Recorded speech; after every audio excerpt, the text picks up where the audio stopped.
Magandang umaga po ulit. We're back dito po sa ating RTV Tarlac Channel 26. And of course, ito pa rin po ang inyong nakakasama, si Lynn Gabilan po. Samahan po ninyo ako, Aral TarlakHenyo. Ayan, welcome yung mga learners natin. Magandang umaga sa inyo. Yung mga teachers natin ngayon. Ayan, magandang umaga po. Live na tayo sa ating FB page.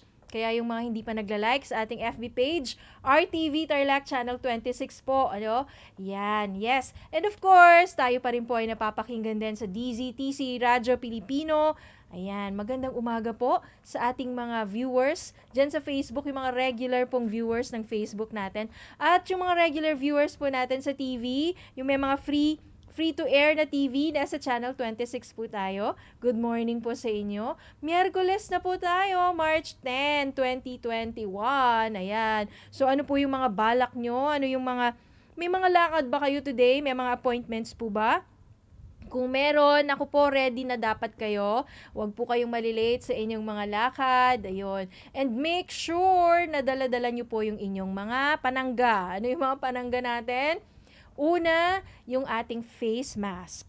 Pangalawa, yung ating face shield. O, 'di ba? Dapat sa susunod magku-quiz tayo, no? Yung makakakumpleto ng sagot. Ayan yung mga nanonood ngayon, bibigyan ko ng lollipop. O kaya ice cream. Tamang-tama sa mainit na panahon, 'di ba? Oo, yun. Una, yung face mask. Wag na wag po kayong lalabas ng bahay ng walang face mask dahil andyan pa po si COVID, may kalaban pa tayo. Hindi natin siya nakikita pero nandyan lang siya. And then face shield, of course. And then, dapat may alcohol kayo palagi, alcohol or hand sanitizer. Or kung wala man kayong dala, lagi po kayong maghugas ng kamay. Kung may pagkakataon kayo maghugas ng kamay, wag hugas po kayo ng kamay. And then, ano pa ba yung mga pwede nating dalhin? Ay, dahil summer, mainit yung panahon, dadalhin nyo po yung inyong mga umbrella, yung mga payong nyo. Ayan, dapat may mga payong kayo ngayong mga panahong to dahil po nakakasunog po yan ng balat, yung masyadong matinding sikat ng araw. Hindi ka nag-iinarte, kundi ayaw mo lang magkasakit, 'di ba? Yun, kasi nga po yung yung tinatawag po nilang direct exposure sa sun can cause skin cancer or skin diseases. So, paglalabas, meron po kayong payong or bumili kayo ng pamahid, bumili kayo ng lotion or sunblock. Ayan. So, yung sunblock, hindi lang po siya sa face, kung hindi sa balat din, para po kayo makaiwas sa mga kung ano-anong sakit na meron ngayon sa mundo. No? Ano na ba nangyayari sa ating kamunduhan ngayon? Anyway, welcome po yung mga learners natin, grade 4 and 5. Magandang umaga sa inyo. Maya paabak kaya kayo, yung mga estudyante natin ngayon. Magandang morning, happy morning sa inyo, happy Wednesday morning. Ayan, nakamonitor na sila sa ating FB Live. Opo, meron po tayong Aral TarlakHenyo, mamayang 8:30 hanggang dire-diretso na yan hanggang 12:30 para sa grade 4 and 5. Pero replay lang po yung mga ipapalabas natin ngayon kasi nga po inaayos po ng Department of Education yung kanilang mga curriculum. Gumagawa sila ng paraan para i-meet yung tinatawag pong learning gaps. So meron silang remediation for the next 2 weeks. So, this week hanggang next week, puro mga replay episodes po yung makikita ninyo, mapapanood ninyo sa ating Aral TarlakHenyo. Pero kahit replay yan, matututo pa rin naman kayo. So, panoorin pa rin ninyo, okay? Sa mga estudyante natin. Good morning po kay Ma'am Gina De Jesus. Magandang umaga rin kay Miss Cherry Baluyot and Ivan Lugma. Good morning. Ayan, si Ivan is from Bamban, Gabaldon Elementary School. Si Miss Che Constantino ng San Clemente. Magandang umaga po sa inyo. Diyan sa may San Clemente. Hello kay Danel Fidel Caliboso from Victoria West Elementary School, Grade 4 SSES. Good morning din kay Ana Sharina Buerano. Si Ann Sharina Buerano ay grade 8 ng Kalibungan High School. Magandang umaga sa iyo. Hello din kay Leah Jade Gagarin. Good morning. Good morning also to Miss Jacqueline Manaloto from Concepcion West Central. Maya paabak po kareng taga Concepcion Tarlac, lalong-lalo na yung mga Gomez, mga Puno family dyan. Hello din sa mga De Guzman family. Arlene Joy Aranas Hoves, good morning din sa'yo. Kay Miss Editha Hipolito Tapang, watching from Cristo Rey East Elementary School, Capas Central District. Suking-suki po natin yung Cristo Rey. Hello din kay Reynalyn Figueroa Apaga, good morning din po. Yulo Victor Machas, si Yulo Victor Machas ay grade 8 ng Lapas National High School. Good morning po sa mga taga Lapas. Ayan, hello din kay Miss Rosemary Aquino Reyes. Good morning po. Good morning kay Alea Duldulao. Alam nyo, balitaan ko lang kayo kasi ito mga pong March na to, no, para at least dagdag kaalaman na rin po sa lahat. At yung mga ngayon lang nakapanood sa atin at ngayon lang tayo narinig. Kanina, naging bisita po natin yung ating mga fire marshals from Paniki and Moncada dahil ano ba itong March? Aside from, of course, ang March ay International Women's Day, ano pa ang March? Ano? Ang March po ay Fire Prevention Month. Kaya meron din tayong mga bisita kanina from the Bureau of Fire Protection. Nandito po kanina sa DZTC station natin sila Inspector Wilfredo R. Banyago, yung ating Municipal Fire Marshal ng Paniki Fire Station. And of course, nandun din po si Inspector Chofilo S. Benabese Jr. ng Municipal Fire Marshal po ng Moncada Fire Station. Bumisita po sila just to inform us ng mga activities na ginagawa po ngayon ng Bureau of Fire for the month of March. Ayan, so yung mga momshies ngayon at saka yung mga bata na nanonood ha, ingat-ingat po. Alam nyo ba na ang March ay ang pinakamainit na buwan sa buong taon. Kaya wag kayong maglalaro ng mga posporo, wag kayong maglalaro ng mga lighters, etc. etc. para at least maiwasan po natin yung mga sunog. Naku po, yan po yung ayaw na ayaw nating mangyari. Not to us, not to our family, not even to our neighbors, not in our community. Kasi, di ba, pag nasunog yung isang bahay, usually, damay-damay na yan eh. So, it is something that all of us should be aware of. It is something that all of us should avoid.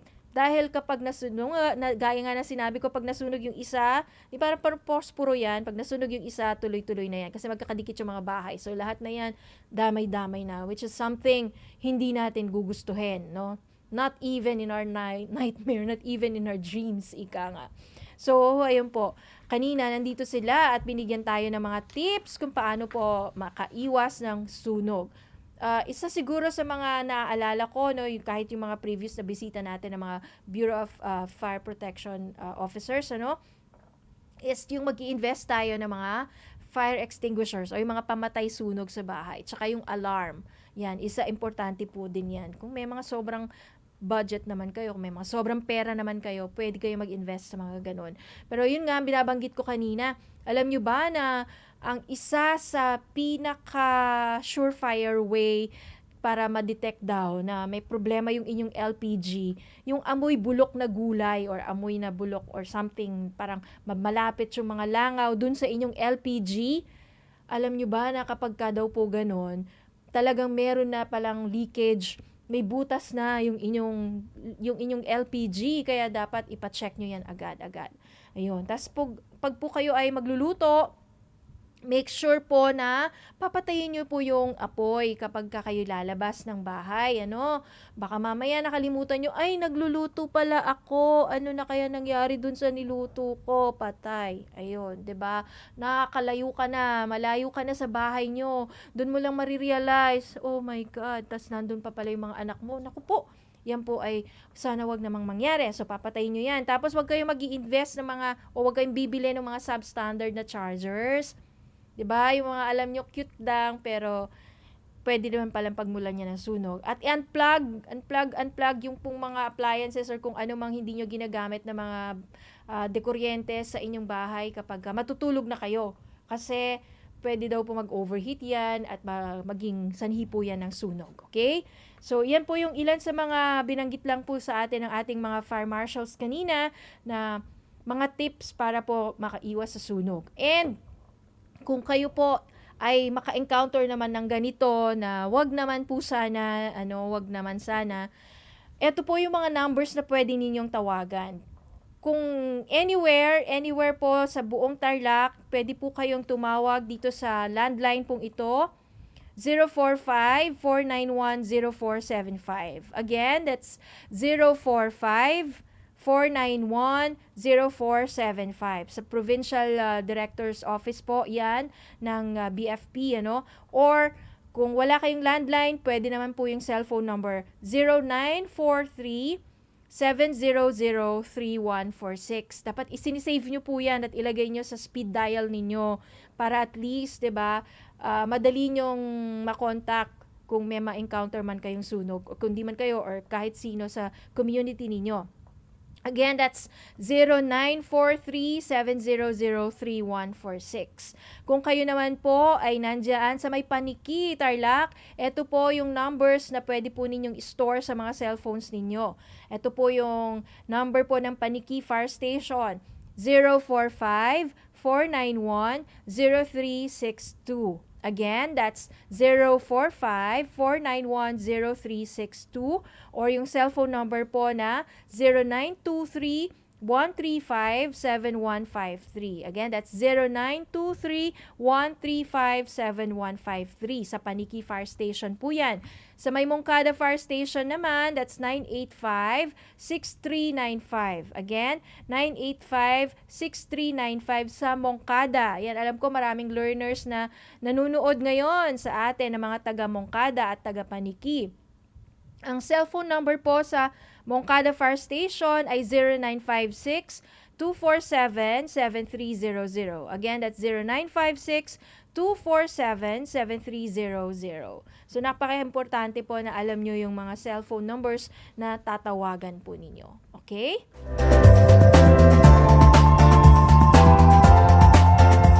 Sa mga learners na naka-tune in na ngayon sa ating FB page ng RTV Tarlac Channel 26, ako po ay buhay na buhay. Look, live na live po tayo ngayon. Pero yung ating mga episodes na mapapanood po nyo today ay mga replay episodes lang. So that's this week hanggang next week. Kasi nga, binanggit ko na, in-explain ko na, at babanggitin ko ulit, meron pong bagong memo, itong Department of Education, yung Memo Order number 12, Series of 2021, kung saan magkakaroon po sila ng remediation. So, na-extend yung kanilang school calendar, and then, kailangan nilang ayusin yung mga tinatawag pong learning gaps. Titignan nila kung ano ba yung kulang ng ating mga learners, saan ba kayo dapat padagdagan yung kaalaman ninyo. Ayun. So, since today is Wednesday, ang mapapanood po natin mamayang 8:30, simula 8:30, ang first period po natin ay si Teacher Broadcaster Marife Valentin.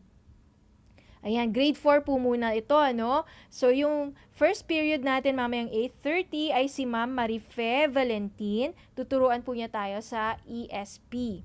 Ayan, edukasyon sa pagpapakatao. Ayan, so ESP yan. At with Teacher Marife Valentin. Ayan, so yung mga nagtatanong, ano, sila Miss Rosemary Aquino Reyes, ayan, si Aleal Duldulao, or si Miguel Esteban Ulog, good morning sa'yo, from CCAHS, at kay Miss Leah Jade Gagarin. So, yung first period natin, si Ma'am Marife Valentin, ESP yung ituturo natin niya, ng 8:30 hanggang 8:55. And then from 9 o'clock hanggang 9:25, science naman. Care of Teacher Broadcaster April Pararuan Bernardo. Ayun. Si Teacher April Pararuan Bernardo ay magtuturo po ng science. Ayan. Importante din po yan na malaman ng ating mga learners. Kasunod po niyan ay yung math. From 9:30 hanggang 9:55, math naman. Care of Teacher Michelle M. Yasay. Ayun, si Teacher Michelle M. Yasay ang ating math teacher later at 9:30 till 9:55. Susundan naman po yan ng ating Filipino subject at ang magtuturo po ay si Teacher Broadcaster Cristeline Prado. Teacher Cristeline R. Prado. Siya po yung ating Filipino teacher. So that's the subject po ng mga grade 4 students natin from 8:30 until 10:25. Pagsapit po ng 10:30, meron po ulit tayong ESP. This time, para naman po sa mga grade 5 yon, ang teacher po na magtuturo sa atin ay si Teacher Broadcaster Kathleen Valeriano. So, ESP din po ang first period ng mga grade 5 pupils natin.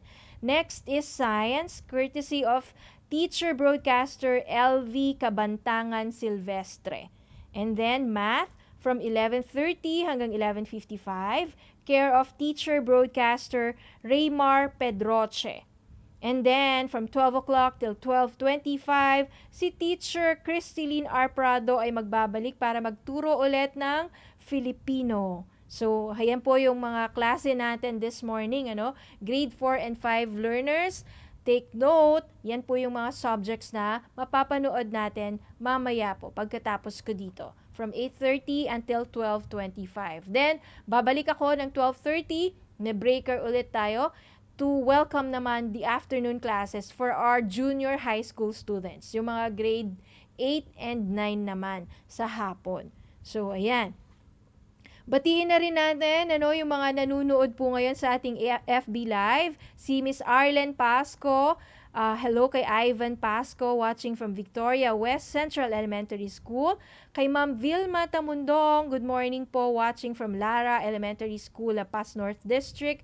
Greetings po sa ating district supervisor, si Madam Marilyn Pasqua. Magandang umaga po, Madam. Ayan, namimiss na rin po namin kayo, ha. To our supportive, nasa na ako, school head, Dr. Sheila Mabutol, and to our teacher in charge, Sir Ernest Malyari, all teachers of Lara Elementary School, kay Madam Jem, kay Madam Jo, Madam Imes, Madam Shaira, Madam Ail, Madam Mary Ann, and all students of Lara, happy watching sa inyong lahat. Magandang umaga rin sa mga nanonood po dyan sa Coral Elementary School sa Ramos District, lalong-lalo na kay Ichiro Kurosaki. Good morning! Hello daw sa kanyang advisor, si Ma'am Rosalie Balmores. Hello. Hello din kay Miss Rosario Marquesa from Camposanto Elementary School, dyan po sa may Moncada South District. Hello din kay Ralph Ian Santiago, shout out daw. From Kaluluan, Concepcion, Tarlac, Kaluluan, Concepcion, Tarlac, grade 5 SSES. Magandang umaga. Hi din kay Alexa Gerolangin, magandang umaga. Kay Lay Pagatpatan Aguilar, good morning. Good morning din po kay Miss Leia Bautista from Cristo Rey East Elementary School, dyan po sa Capas Central District. Magandang umaga po sa inyong lahat. Medyo nasa limelight ngayon ang Capas. Dahil of course, nandyan na yung New Clark, at marami pang iba. Anyway, hello din kay Alexa. Wait lang. Medyo nawala tayo. Ayan. Hello kay Aiza Pabustan, Cyrus Justin, watching from Almendras Elementary School, dyan po sa may Concepcion District. Hello, good morning. Good morning din kay Miss Thelma Gaspar Goldia from San Raimundo Elementary School, dyan po sa Ramos District. Magandang umaga po sa inyo dyan. Kay Miss Agnes Felix from Moncada, Tarlac, magandang umaga. Magandang umaga, Ma'am Rose Ann Malyari from Lawi. Hello sa mga taga Lawi Elementary School, dyan po sa Capas Central District, grade 5 po, itong si Rose Ann Malyari. Hello din kay Miss Emily Gimba, magandang umaga. Good morning, Marish Lissing. Kay Sabel Domingo, watching from Daldalayap Elementary School. Ayan, kababait naman ang ating mga learners, Naka-monitor sila ngayon. Kay Elnora Acob, good morning din sa'yo. Good morning din po kay Ma'am Lilia Dizon Buwan from Concepcion West Central Elementary School. At kay Maika Garcia Arcilia, watching from Almendras Elementary School. Kay Princess Netanya Arcilia. Ayan, magandang umaga po sa inyong lahat. Thank you for watching. Ayan, yes, meron tayong Aral TarlakHenyo, So, in fact, nag-start na tayo nung Monday, bumalik na tayo sa ere. Meron na tayo ulit Aral TarlakHenyo, although replay episodes po yung mga mapapanood ninyo, pero good thing kasi kung na-miss nyo naman talaga yung mga episodes na to, at least matututo pa rin kayo, 'di ba? Yan. So, very good. Ano yung mga learners natin ngayon na naka-monitor sa ating FB page, sa ating FB Live, nagme-message sila, nagpapa-shoutout. Magandang umaga sa inyong lahat. Kay Catherine Castro from Concepcion, SPED Center, Grade 5, SSES. Magandang umaga po. Kay Astrel Del Castillo Valenton, magandang umaga din. Kay Ma'am Marilyn Gagalang, Paraiso to. Ayun. Hello kay Lawrence Paraiso ng Victoria West Central Elementary School, SSES 4. Hello din sa mga taga Herona po, kay Chris Lance Agapay ng Quezon, Herona, Tarlac. Siya ay grade 4. Happy viewing din kay Emily Gimba from Magaspak Elementary School. Kay Alexa Gerolangin, magandang umaga po. Alea Duldulao, hello. Kay Ana Marie Napaw de Jesus, magandang umaga, happy viewing. Siya po ay from Concepcion Central Elementary School. Hi again kay Ichiro. Ayan, magandang umaga and continue supporting ito pong project na ito ng Department of Education, ito pong Aral TarlakHenyo, kasi it's for your own good din, 'di ba mga learners? Kasi naiintindihan natin na hindi naman sa lahat ng oras pwede kayong, kaya nga buti may mga teachers tayo at buti may mga teacher broadcasters tayo kasi parang mas matyaga sila, 'di ba? Mas matyaga sila kaysa sa mga parents natin magturo or sa mga ate at kuya natin. Minsan, pag magpapaturo ka sa ate or sa kuya mo ng mga modules mo, di ba, minsan naiinis agad sila. Pero yung mga teacher broadcasters natin, napaka-pasensyoso at pasensyosa.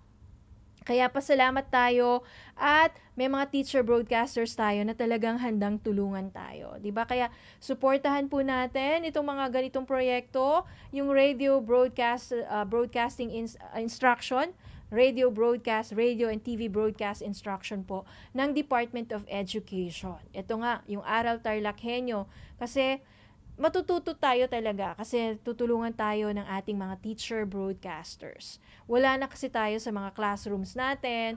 Alam natin, naiintindihan natin na mas natututo ka kapag kasi nagagabayan ka ng mga teachers 'Di ba? At least nandun ka sa room. Kunyari may mga lessons kayo. Pag something is unclear, pwede mong tanungin right away. 'Di ba? Si teacher, ma'am, hindi ko po ito maintindihan. Ma'am, kahit ano pong gawin ko, pamukpukan ko na yung buntok ko kaya para pa rin po ay intindihan ni na makanano yung problema ngayon diba? Dami-dami mo ng problema. Bibigyan ka pa ng problema sa math. Ayan. So, pagka kasi may teacher na gumagabay, mas madali.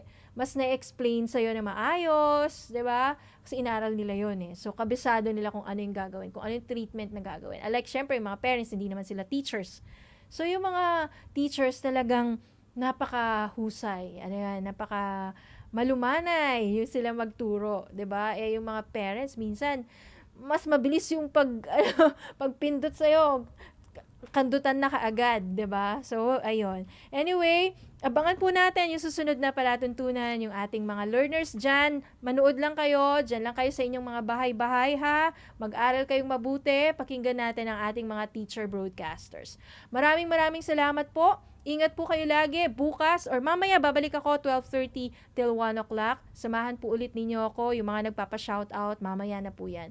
Thank you very much. This has been Lynn Gabilan. Hanggang sa muli po. God bless sa ating lahat.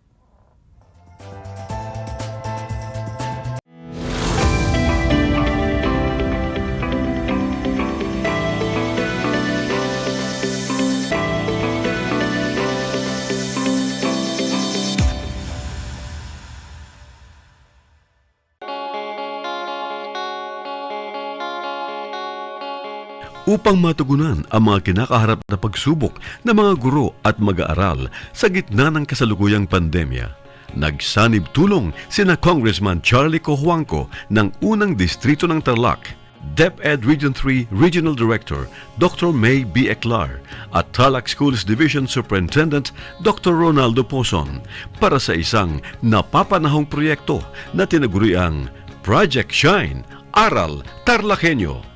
Ang mga mag-aaral ng Grade 4 at Grade 5 Ganon din ang grades 8 and 9 sa buong probinsya ng Tarlac ay sasailalim sa radio-based instruction, katuwang ang himpilang DZTZ 828 kHz AM at RTV Tarlac, Channel 26. First of all, I would like to say thank you to our sponsors for having this Aral TarlakHenyo for the benefit of our learners. My dear teachers, my dear parents, and everybody else in DEPED Tarlac family, you are invited to be a part of this, get involved, engage with it, ask a lot of questions so that we can improve more because this is for you. To you, my dear parents, this is now the opportunity for you to reach us out. Be with us. Tune in to this radio station, DCTC, Radio Pilipino, sa ating pong talapihitan 828 AM radio po yan, Angat TarlakHenyo. This is for all of us. God bless us all. To our partners in DepEd, thank you po sa inyong entusiasmo in helping our province meet the gap between distance learning and quality of education for our children. Sa mga TV ninyo, pwede kayo manood ng DepEd sa Channel 26. This is first and only TV station in Tarlac owned by Radio Pilipino Media Group na nagpartner kasama ng DepEd na gumawa ng Aral TarlakHenyo. Proyekto po ito ng DepEd Tarlac Province in partnership with DZTC Radio Pilipino Tarlac and RTV Tarlac Channel 26. So, yung mga walang tablet or walang internet, pwede manood dito sa programang ito at doon nyo po makikita at masusundan ang mga module ng DepEd sa distance learning.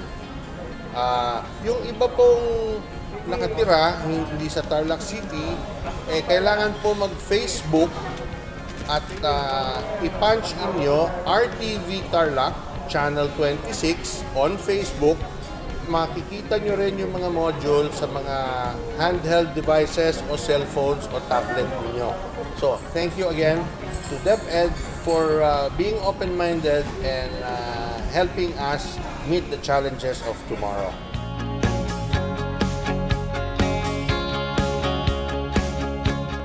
Buhay mga bata at lalong-lalo na syempre sa mga batang nasa ika-5 baitan. Hello! Magandang araw din sa inyo, mahal naming magulang. Ito ang Aral TarlakHenyo ng SDO Tarlac Province dito sa RTV Tarlac, Channel 26. at DZTC, Radio Pilipino, Tarlac.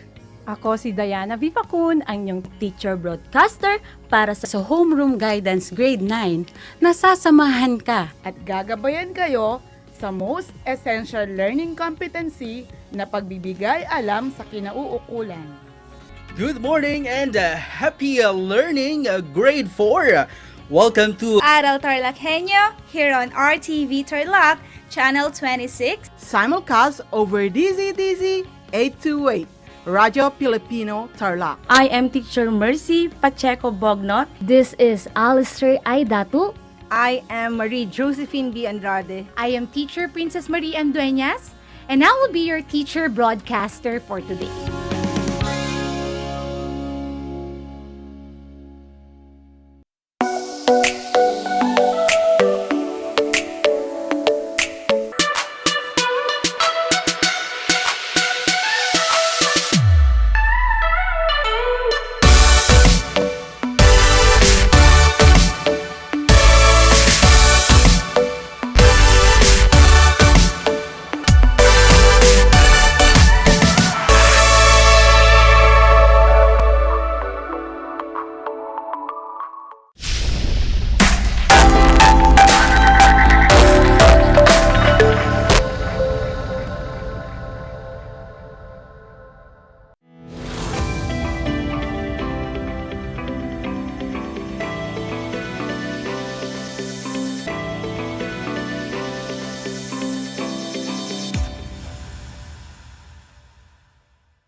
Welcome sa ating Aral TarlakHenyo ng SDO Tarlac Province dito sa RTV Tarlac Channel 26 at DZTZ Radyo Pilipino Tarlac.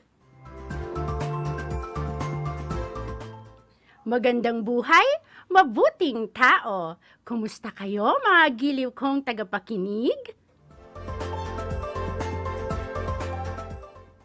Ang aking pagbati at paghanga sa inyong pagpapahalaga sa edukasyon at pagpupursiging matapos ito nang nagtatagumpay sa kabila ng hamon ng pandemya. Ako ang inyong guro sa edukasyon sa pagpapakatao, ika-4 na baitang, Ginang Marife o Peña Valentin, sasamahan ka at gagabayan ka sa Most Essential Learning Competency na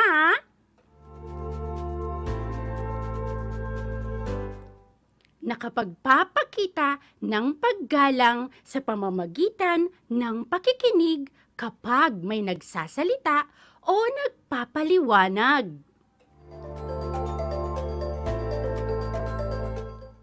Siguraduhin ninyong nasa lugar kayo ngayon na komportable at maayos na nakikinig sa ating broadcast.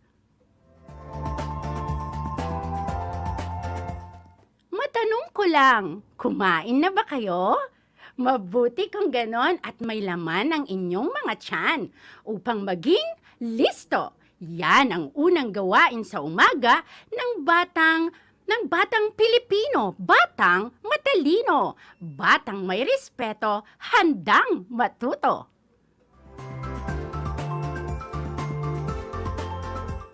Sa puntong ito, nais kong ilabas ang inyong mga module na kung saan pag-aaralan natin ang module para sa ating bagong aralin para sa paggalang sa karapatan ng kapwa. Okay, ilabas na ang inyong mga module sa edukasyon sa pagpapakatao, Quarter 2, Module 5, at ang pamagat ng ating module ay Igagalang ko, oras ng pahinga mo.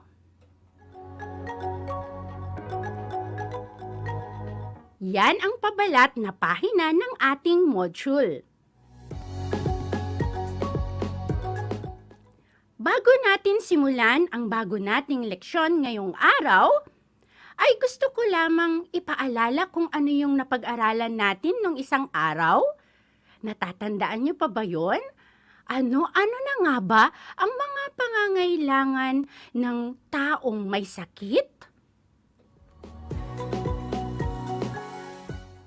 Maraming pangangailangan ang maaari nating maibigay sa mga taong may sakit.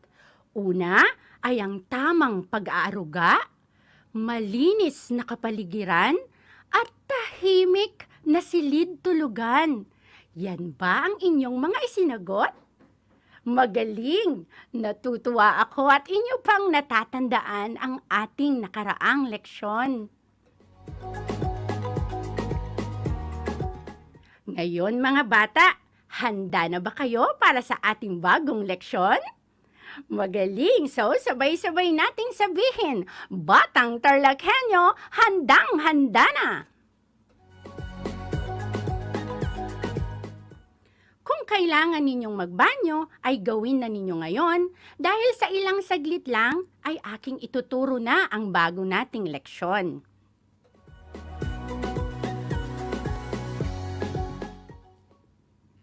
Gaya ng nabanggit ko kanina, ang ating leksyon ngayong araw na ito ay tungkol sa pagpapakita ng paggalang sa pamamagitan ng pakikinig habang may nagsasalita. Ito ay huling layunin na ng ating module ngayong linggo. Mga anak, nais kong buksan ninyo ang inyong mga module sa pahina 14. Magpagyamanin gawaing 2. Kayo ba ay nasa pahina 14 na? Good! Mga bata, ang paggalang sa gawain ng iba ay maaari nating ipakita sa simpleng pamamaraan. Ang pakikinig ba bilang bahagi ng talastasan ay nagpapakita ng paggalang? Tama, magaling. Yan ay nagpapakita ng paggalang. Yan ang ating tutuklasin.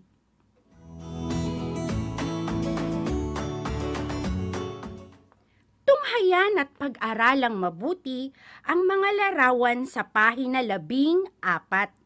At sa inyong screen, makikita ang larawan A at larawan B. Ano ang masasabi ninyo sa unang larawan?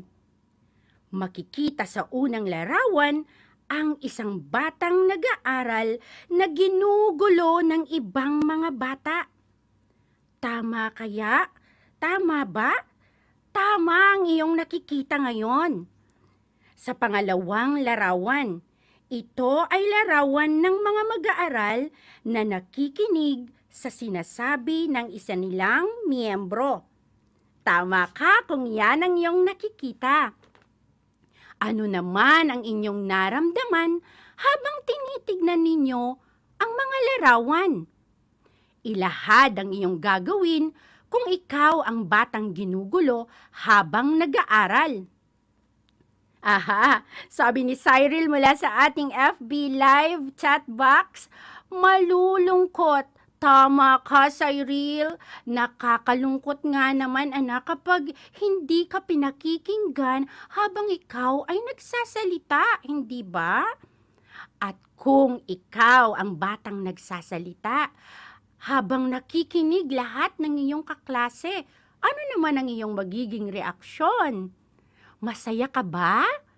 Masaya at maganda sa pakiramdam kapag nakikinig sila habang ikaw ay nagsasalita, hindi ba?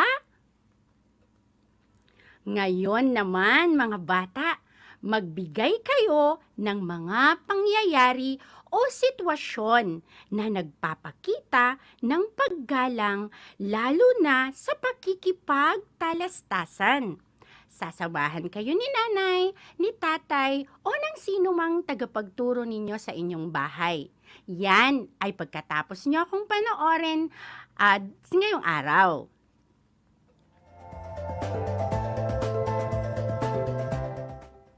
Inaasahan kong masasagutan niyo lahat yan dahil naniniwala akong kayo ay magagalang at masunuring bata. Palagi lamang tatandaan na kapag may sinasabi si nanay, si tatay, makikinig ng mabuti. Makikinig ng hindi nagrireklamo.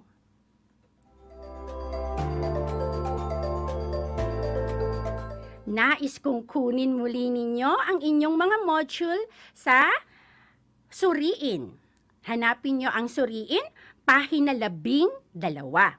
Suriin ang nakalahad sa bawat sitwasyon. Lalagyan nyo ng check ang tapat ng bilog o hindi. Ng oo o hindi. Makikita dyan ang dalawang sitwasyon. Aling sitwasyon ang nagpapakita ng paggalang sa taong nagsasalita? Ating basahin ang unang sitwasyon. Sa araw ng pagtatapos ng mababang paaralan ng Magayon, ay naanyayahan ang isa sa mga naging mag-aaral ng paaralan bilang panauhing pandangal. Siya si Binibining Fina Ramien na isa ng ganap na doktora. Sa kanyang pagtatalumpati ay tahimik na nakikinig ang mga mag-aaral, guro at magulang. Pinasalamatan siya ng punong guro sa napakagandang inspirasyon na kanyang ibinahagi, lalo na sa mga batang nagsipagtapos ng elementarya. Lagyan ng check, ano ang inyong sagot? Oo, ang unang kasagutan. Magaling! Atin namang basahin ang pangalawang sitwasyon. Sa loob ng silid tulugan, nakagawian ni Carl na magbasa ng mga kwentong pambata.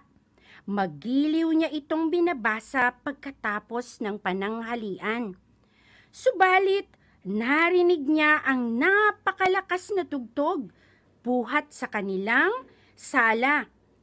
Ang kapatid niyang si Lara pala ay nakikinig ng tugtugin.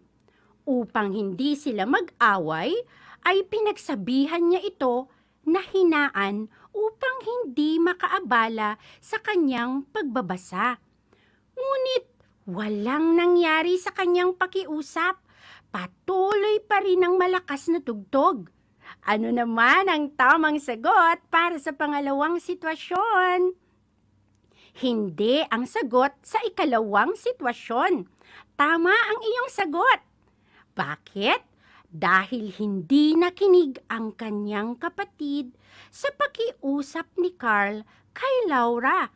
Patuloy pa rin ang pagpapatugtog niya ng malakas.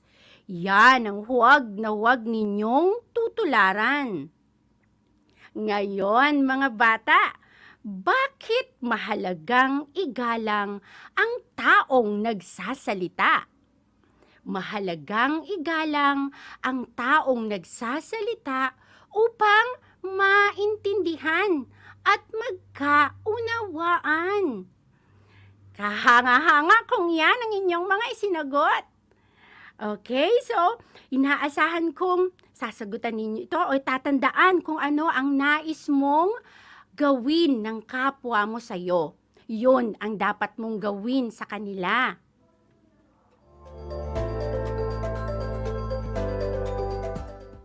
Nagustuhan ba ninyo ang ating aralin ngayong araw? Lubos akong nasisiyahan dahil alam kong nakakasunod kayo. Makinig lang ng mabuti at masasagutan nyo pa lahat ng mga gawaing inihanda ni Ma'am. Para sa ikalilinaw pa ng ating aralin ngayon, narito ang isa pang gawain. Nais kong unawain ninyong mabuti ang mga sitwasyon. Isulat sa speech bubble kung paano maipapakita ang paggalang. Sa mga nakikinig sa bahay, nais kong ilarawan niyo sa isip ang unang sitwasyon. Makikita naman sa inyong screen para sa mga nanonood sa telebisyon at nasa ating Facebook Live. Unang sitwasyon, nasa gymnasium kayong magkakaklase upang manood ng palatuntunan sa pagtatalumpati. Ano ang maaari mong ilagay sa speech bubble? Kaya mo yan, anak! Go! Isulat mo ang iyong sagot sa speech bubble.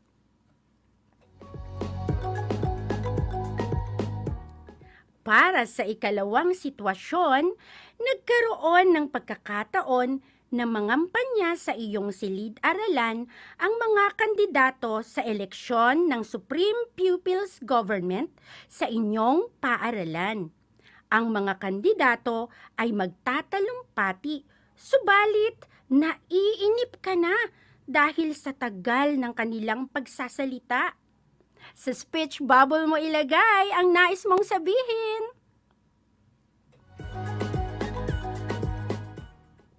Ikatlo, may nag-group study sa inyong kapitbahay para sa nalalapit na markahang pagsusulit.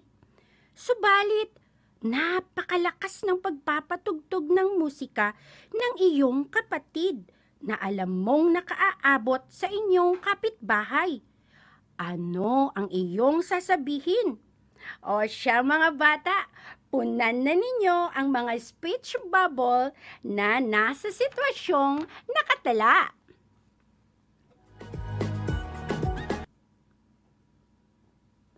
Ngayon, tatanungin ko kayong muli, bakit mahalaga na matutunan mong igalang ang taong nag-aaral, nagsasalita, o nagpapaliwanag? Dapat mong matutunan ito dahil nagpapakita ito ng paggalang sa karapatan ng iba. Susi ito upang magkaroon ng maayos na pagsasama.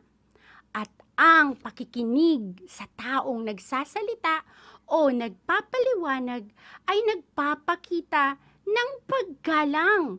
Pakatandaan yan, mga anak, ha?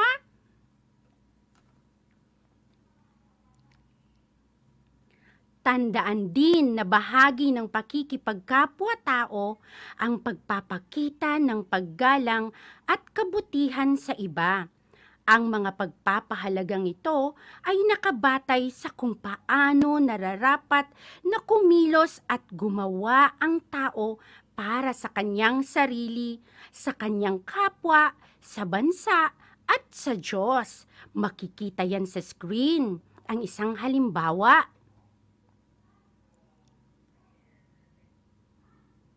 Palaging isipin na ang paggalang sa iba ay maaaring maipakita hindi lamang sa salita, kundi ganun din sa gawa. Bata man o matanda ay nararapat na igalang. Bawat isa ay may pantay na karapatan sa paggalang. Ang pagbibigay ng konsiderasyon sa pangangailangan sa oras, lugar at panahon ng iba ay nagpapakita ng paggalang. Halimbawa, sa oras ng pag-aaral ng ibang mag-aaral, ang karapatan niya para sa tahimik, ligtas at maayos na lugar ay dapat isaalang-alang, gaya ng nasa inyong screen. Nakagagaan sa puso, hindi ba mga anak, kung inyong naisasagawa?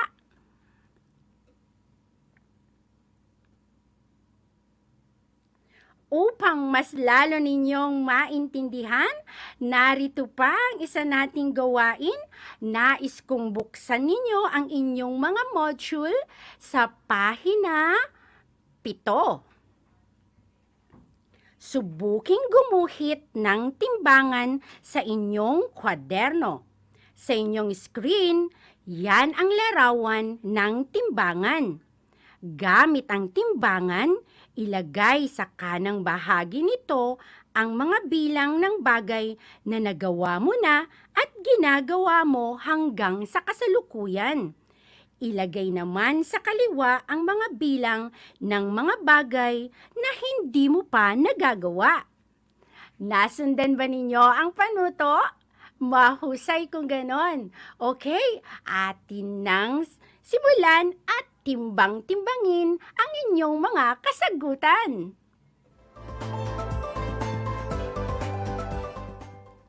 Para mas malinawan kayo, sasagutan natin ang unang 5 pangungusap.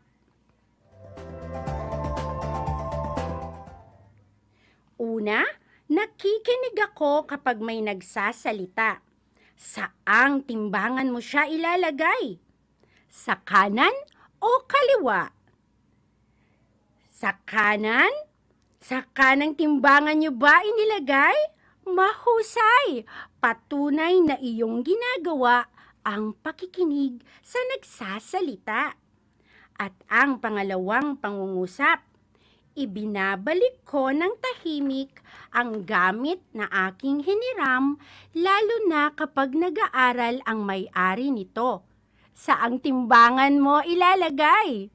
Sa kanang bahagi po ang sagot ni Nicole mula sa ating FB live chat. Mahusay, Nicole! Sa ikatlo, iniiwasan kong makagawa ng ingay na makagagambala sa taong nagtatalumpati sa harap. At ang sagot ni Nikki ay kanan. Very good, Nikki! Sa ating ikaapat, iniiwasan ko na makipag-usap sa aking katabi kapag nagsisimba. Kanan? Kanan din ang sagot ni Asi. Very good, Asi! At panglima, hinihintay ko muna na matapos manood ng telebisyon ang aking kapatid bago ko ilipat sa ibang channel dahil mahalaga ito sa kanyang takdang aralin. Aba, sa kaliwa naman daw, sabi ni Dwayne. Hindi pa siguro ito na isasagawa ni Dwayne. Tapat na bata ka, Dwayne. So, iiwanan ko sa inyo ngayon ang natitirang 5 sitwasyon. Sagutin ito gamit ang susi ng pagwawasto na makikita sa bandang hulihan ng inyong mga module. Okay mga anak, mahaba-haba ang inyong titimbangin. Nais ko lamang na pansinin ninyong mabuti kung alin ang mas maraming laman. Ano ang inyong naramdaman? Ano ang dapat mong gawin sa sandaling makita mo na ang laman ng mga timbangan? Ano ang iyong magiging kahalagahan sa bawat sinasabi ng bilang? Inaasahan kong lahat ng yan ay maisumiti mo sa iyong guro.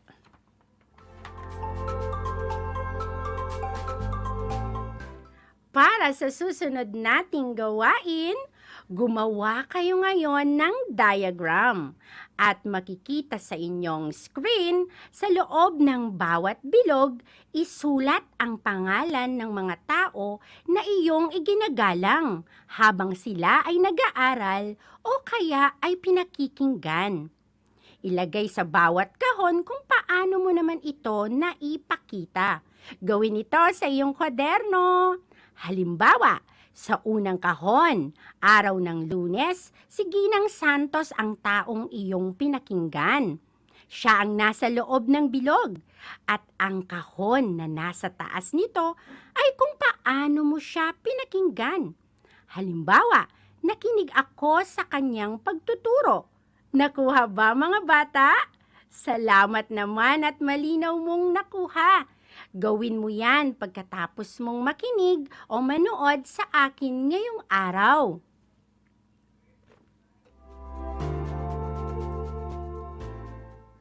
At dahil alam kong aktibo pa rin ang ating mga manonood at tagapakinig, naghanda pa ako dito ng isang sagutan portion na maaari niyong sagutan ng tama o mali. At sa mga nasa FB Live natin, pwede ninyong i-comment sa ating chat box kung tama o mali ang mga sagot nyo. Unang sitwasyon. Nagsasalita sa harap ang aming guro. Ako ay maiging nakikinig sa kanya. So, babasa tayo ngayon ng mga comment sa ating chat box. Ang sagot ni Ria ay tama po. Very good, Ria. Tama rin ang sagot mo, Emil. Pangalawa, sinusunod ko ang alituntunin ng aming paaralan na iwasan ang pag-i-standby sa harapan ng silid-aralan sa oras ng klase. At ang sagot ni Gian ay tama. Magaling, Gian. Tama rin ang sagot mo, Joanna. Pangatlo, hayaang makinig sa nanay habang siya ay nagsasalita. Sabi ni Francis, tama, very good, anak. Pang-apat, magbigay galang sa taong nagsasalita kahit hindi ko nagugustuhan ang kanyang sinasabi. Tama ang sagot ni Alfred. Good, Alfred. Pang-lima, pasigaw at naghahabulan kami ng aking mga kaibigan sa pasilyo ng paaralan kahit mayroong nagkaklase. Ma'am, mali po ang sagot ni Cassidy. Huwag nga naman ninyong gagawin yun, mga anak. Tama ang sagot mo, Cassidy. Okay, matapos mong mapagtagumpayan ang mga araling ito ngayong araw, inaasahan na sa susunod na araw at linggo, ikaw ay nakahanda na sa panibagong paglalakbay. Maligayang paglalakbay para sa iyong pagkatuto. Okay, so panalangin ko na anumang konseptong inyong natutunan sa araw na ito ay inyong isa sa buhay araw-araw. Muli, ito ang inyong guro sa edukasyon sa pagpapakatao ay kaapat na baitang Ginang Marife Opeña Valentin na nagpapaalalang piliing maging mabuting tao sa lahat ng panahon at pagkakataon. Hanggang sa muli!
sasapit ang alas 5 ng hapon.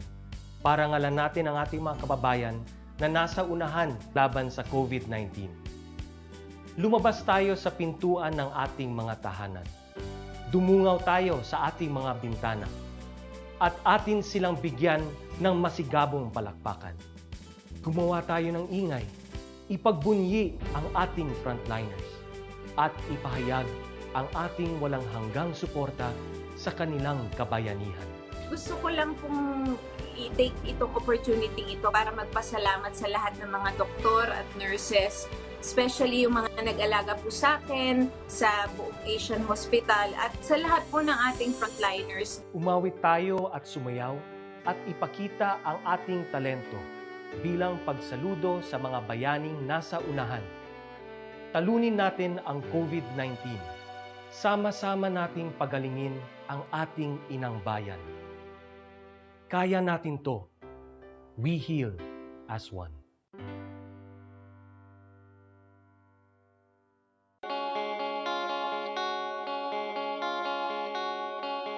Upang matugunan ang mga kinakaharap na pagsubok ng mga guro at mag-aaral sa gitna ng kasalukuyang pandemya, nagsanib tulong sina Congressman Charlie Cojuangco ng unang distrito ng Tarlac, DEPED Region 3 Regional Director Dr. May B. Eclar at Tarlac Schools Division Superintendent Dr. Ronaldo Pozon para sa isang napapanahong proyekto na tinaguriang Project Shine, Aral TarlakHenyo.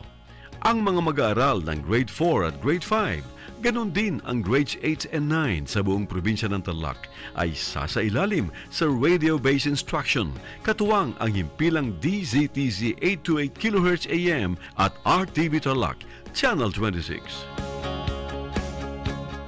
Buhay mga bata at lalong-lalo na syempre sa mga batang nasa ika-5 baitan. Hello! Magandang araw din sa inyo, mahal naming magulang. Ito ang Aral TarlakHenyo ng SDO Tarlac Province dito sa RTV Tarlac, Channel 26. At DZTC, Radio Pilipino, Tarlac.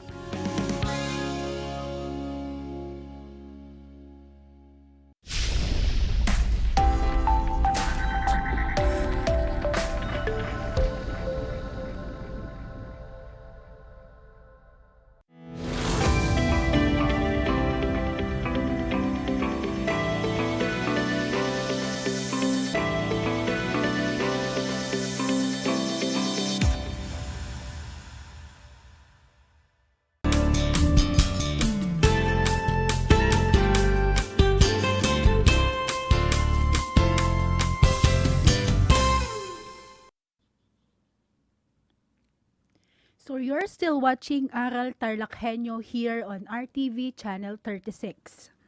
Good day everyone! Hello grade 4 learners! How are you today? I hope you are all doing good. Welcome to Aral TarlakHenyo here on RTV Tarlac Channel 26, simulcast over DZTC Radio Pilipino Tarlac. Today is February 17, 2021. I am April P. Bernardo, your teacher broadcaster for Science Grade 4, the world of exploration, discovery, invention, and technology. So before we proceed with our discussion, make sure that you are in a comfortable place, far from noise, so that you could hear me loud and clear. Again, before we start with our discussion, make sure that you in a comfortable place, far from noise, so that you could hear me loud and clear. And if you have any questions, clarifications, and suggestions on our lesson, feel free to send me a message at 0927-377-4373. That's 0927-377-4373. At this point, you may now get your module in Science 4 and join me on this fun learning experience towards understanding the harmful interaction among living things, our lesson 2 for this week. Before we start, make sure you have your pen, paper, and notebook with you. Again, you should have your pen, papers, and notebook with you. And this time, hold your modules and let's have a quick walkthrough. Make sure that the title of your module you are holding is Harmful Interactions Among Living Things. Again, the title of your module must be Harmful Interactions Among Living Things. To learn using this module, you may do the following. Number 1, take your time in reading carefully the lessons. Number 1, you should take your time in reading carefully the lessons. Number 2, follow diligently the directions or instructions in the activities or exercises. Follow diligently the directions or instructions in the activities or exercises. Number 3, answer all the given tests and exercises. Answer all the given tests and exercises. Number 4, observe honesty and integrity in doing the tasks. Observe honesty and integrity in doing the tasks.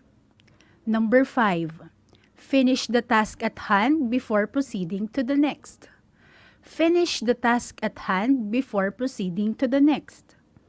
Lastly, number 6, check your answers in the key answers provided found at the end of every lesson or at the last few pages of the module. Again, check your answers in the key answers provided found at the end of every lesson or at the last few pages of the module.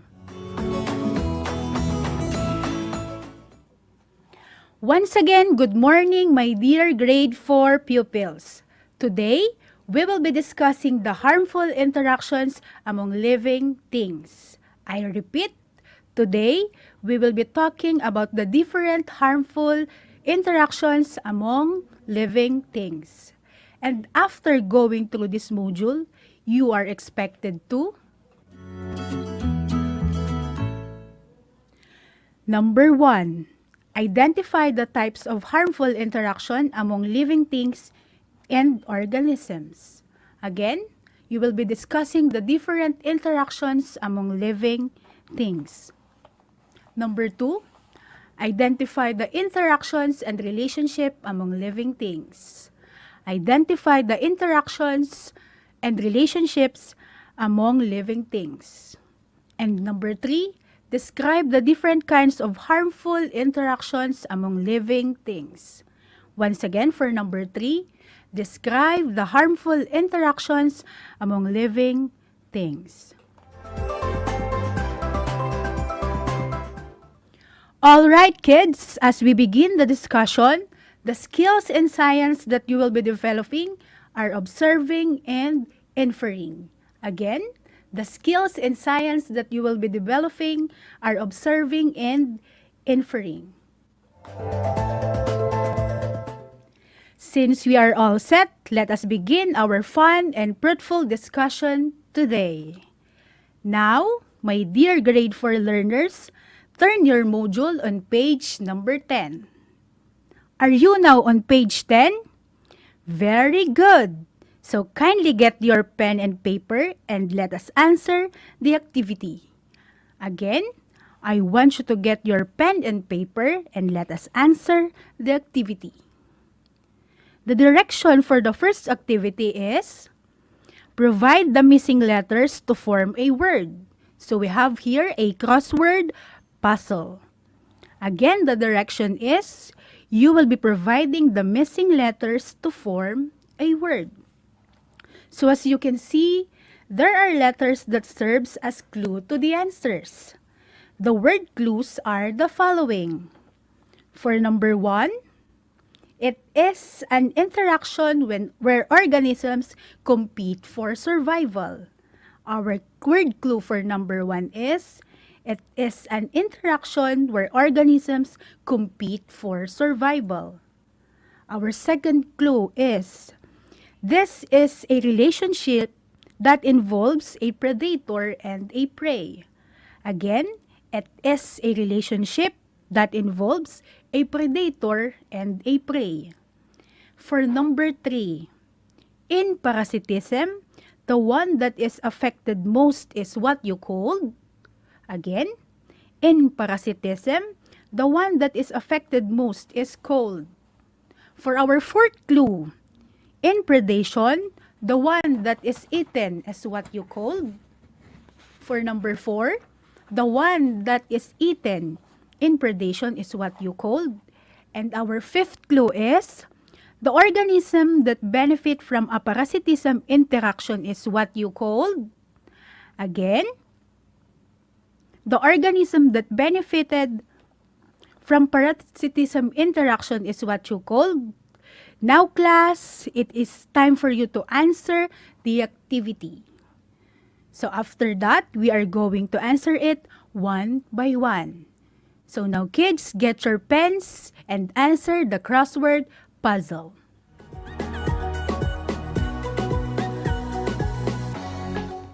And I am back, pupils. Let us now answer our crossword puzzle. Are you ready, kids? I know you are all excited and ready for this. So let us begin with answering number 1. So the first word clue for this is, it is an interaction where organisms compete for survival.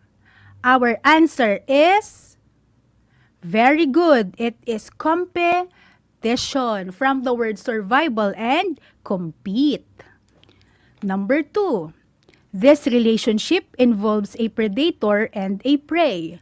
The correct answer is, it is a parasitism relationship. Very good, kids. It seems that you are really paying attention to our first activity. Number 3, in parasitism, the one that is eaten is called the... Okay, for our number 3, the answer is host. Alright, kids, another good job. Our fourth clue. In predation, the one that is eaten is called the...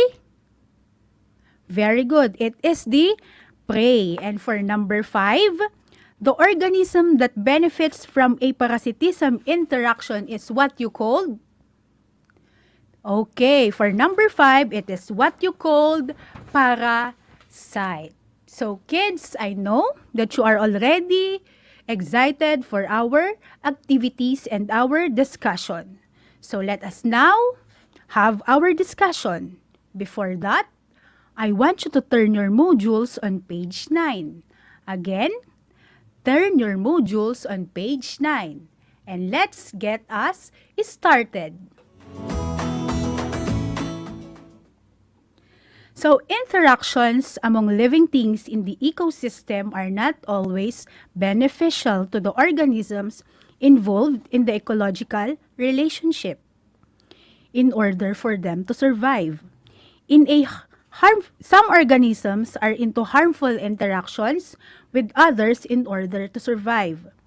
In a harmful interaction, one organism benefits in the relationship while the other is harmed in it. Harmful interactions in an ecosystem can be competition, parasitism, or predation. Again, the 3 types of harmful relationships in an ecosystem are competition, parasitism, and predation. So in this lesson, you will learn what are the different kinds of harmful interactions in the ecosystem. And so, let us have fun in answering the following activities that comes along our lessons.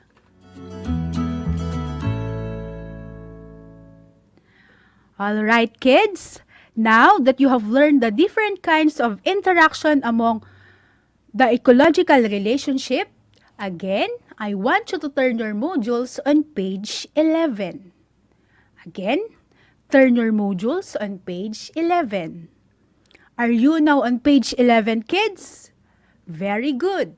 And before that, Before answering the following activities, kindly again get your pen, answer sheets, or science notebook with you. Again, kindly get your pens, answer sheets, and science activities with you. So while answering this activity, the science skills that you will be needing are observing, describing, and inferring. Again, the science skills that you will be needing are observing, describing, and inferring. Are you ready now, kids? Let's go, and this is what we are going to do. So you are going to analyze the drawing to answer the following questions. Again, you will be going to analyze the drawing to answer the following questions. The answer to the guide questions will be written on your science activity notebooks or science answer sheet. So the guide question for figure number 1 are as follows. And for the figure number 1, it is an image of a bird and a... Correct, it is an image of a bird and a worm. And the following are the questions. Number 1, what did the bird do with the worm? Number 2, did the worm get something from the bird? Number 3, which organism is benefited in the interaction? Number 4, which organism is badly affected? And for number 5, how can you describe the interaction between the bird and the worm? So alright kids, make sure to answer all the guide questions for figure number 1. And later, we are going to discuss your answers one by one. So now, let us continue with figure number 2. Again, let us continue with figure number 2. And the questions are as follows. Number 1, what do the aphids do with the petals of the rose? Anyway, the figure or the image for our activity number 2 are aphids and a rose petal. Continuing, our next question is, which one is badly affected? Next question, which one benefits from the interaction? And our last question is, how can you describe the type of interaction between the aphid and the rose plant? Again, get your pens, answer sheets, and answer the questions for activity number 2. So following the questions, we have here our figure for activity number 3. Again, this is the figure for activity number 3, and the images are images of lions and a cow or a buffalo. And the questions for activity number 3 goes this way. Number 1, what animals are involved in this type of interaction? Number 2, which organism is badly affected? Number 3, which animals benefited from the interaction? And for number 4, are there interactions among the lions and the buffalo? Alright kids, again, it is your time to answer activities 1, 2, and 3.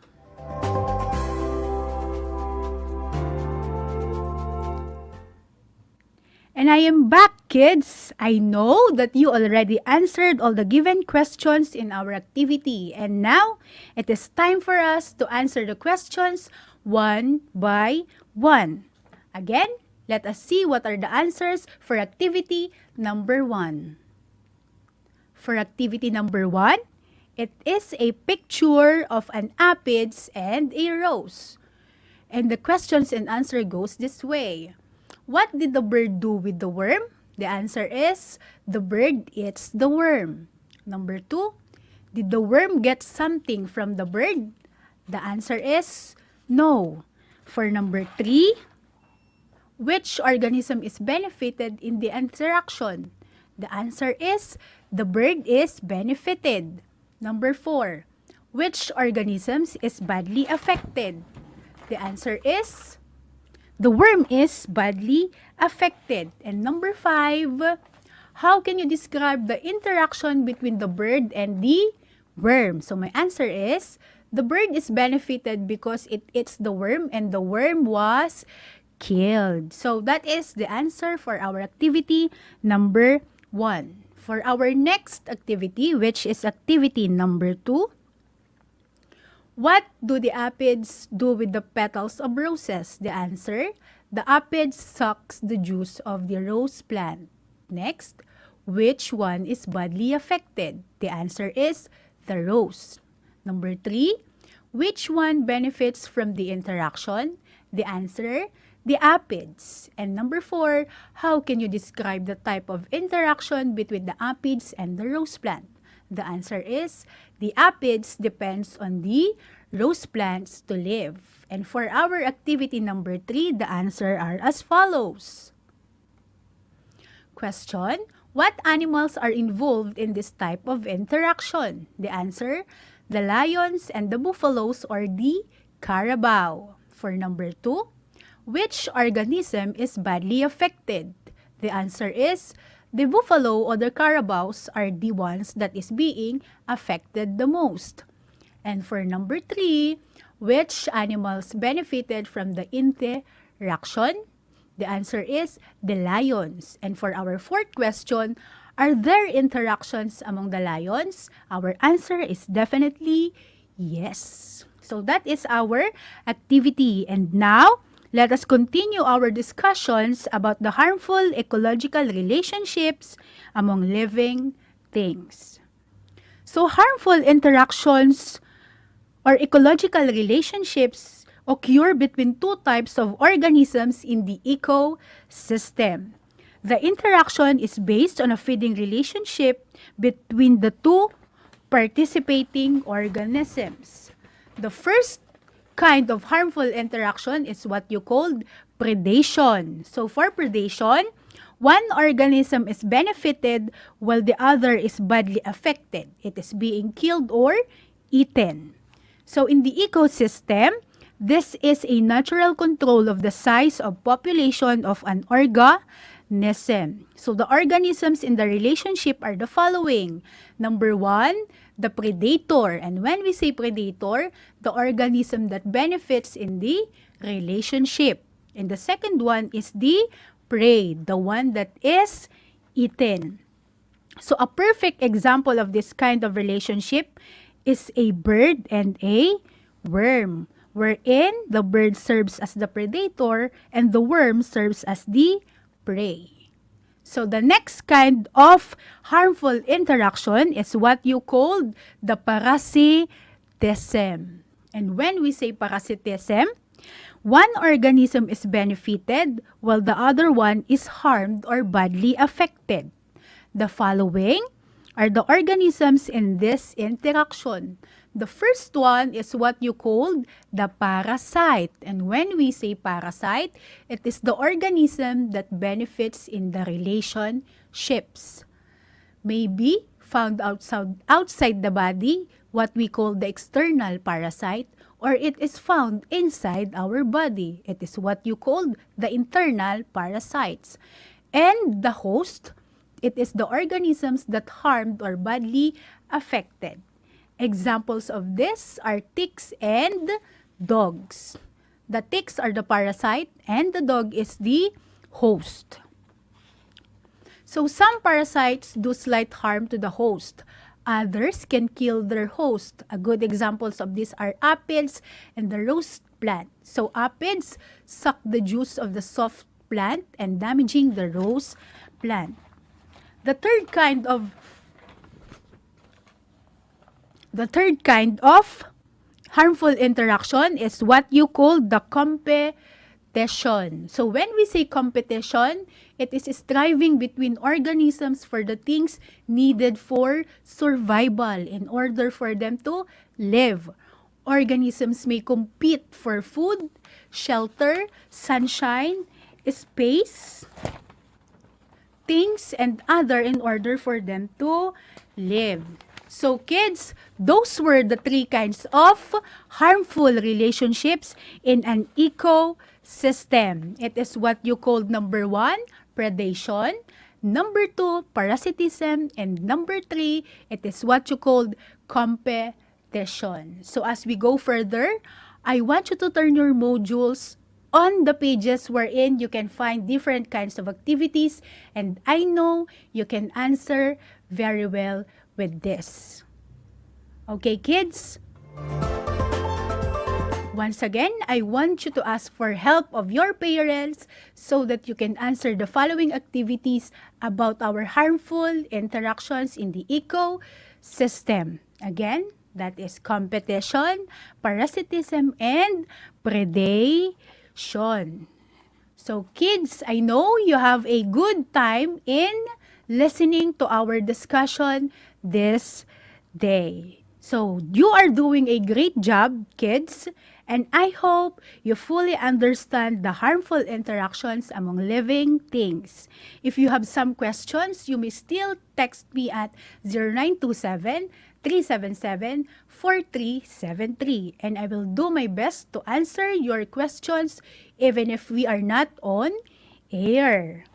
So now that we are done with our lessons today, I hope that you will apply what you have learned in the real life situations and make sure to appreciate all the interactions among us, not just on the living things, but also for us humans. Because remember, we are also God's stewards of this creation. We should take care one another. On that note, make sure to tune in on Monday, that is February 22, 2021, from 9 a.m. to 9:25 a.m. in the morning for another fun-filled discussion on science, the world of exploration, discovery, invention, and technology. And our host for that is none other than Sir Christian Zulweta. And now our lesson has ended. I hope you learned a lot today. Again, I am April P. Bernardo, your grade 4 science anchor teacher for the day. Until next time, good morning once again and God bless.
upang matugunan ang mga kinakaharap na pagsubok ng mga guro at mag-aaral sa gitna ng kasalukuyang pandemya.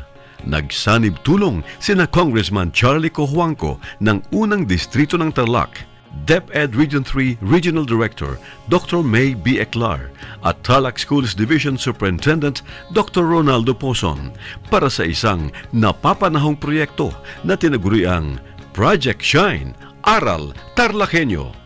Ang mga mag-aaral ng Grade 4 at Grade 5, ganon din ang Grades 8 and 9 sa buong probinsya ng Tarlac ay sasailalim sa radio-based instruction, katuwang ang himpilang DZTZ 828 kHz AM at RTV Tarlac, Channel 26.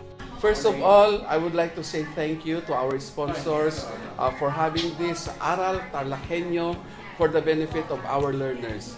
My dear teachers, my dear parents, and everybody else in DEPED Tarlac family, you are invited to be a part of this. Get involved, engage with it, ask a lot of questions so that we can improve more because this is for you. To you, my dear parents, this is now the opportunity for you to reach us out. Be with us.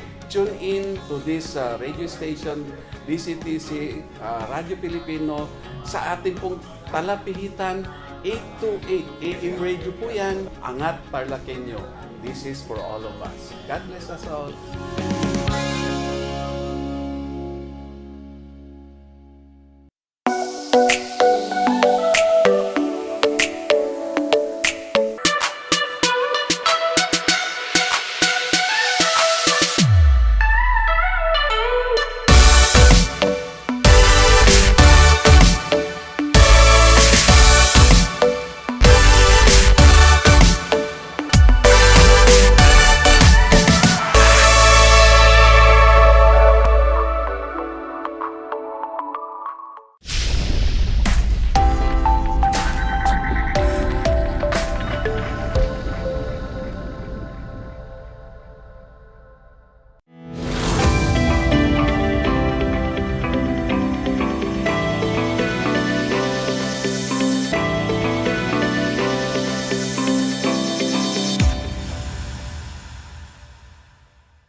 Good morning! Welcome to Aral TarlakHenyo here on RTV Tarlac Channel 26, simulcast over DCTC Radio Pilipino Tarlac. I am Michelle Amiasay, your teacher broadcaster for Mathematics Grade 4. And join me in a 25-minute learning experience in a world of mathematics.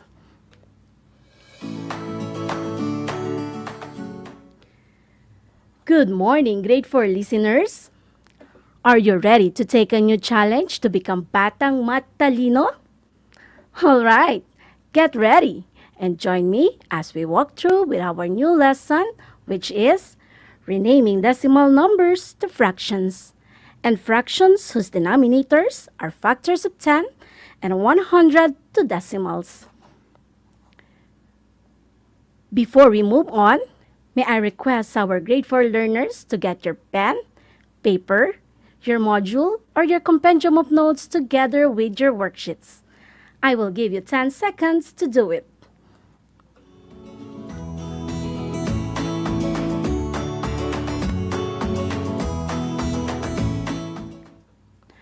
All right, you may now open your compendium of notes on page 42 so you can follow.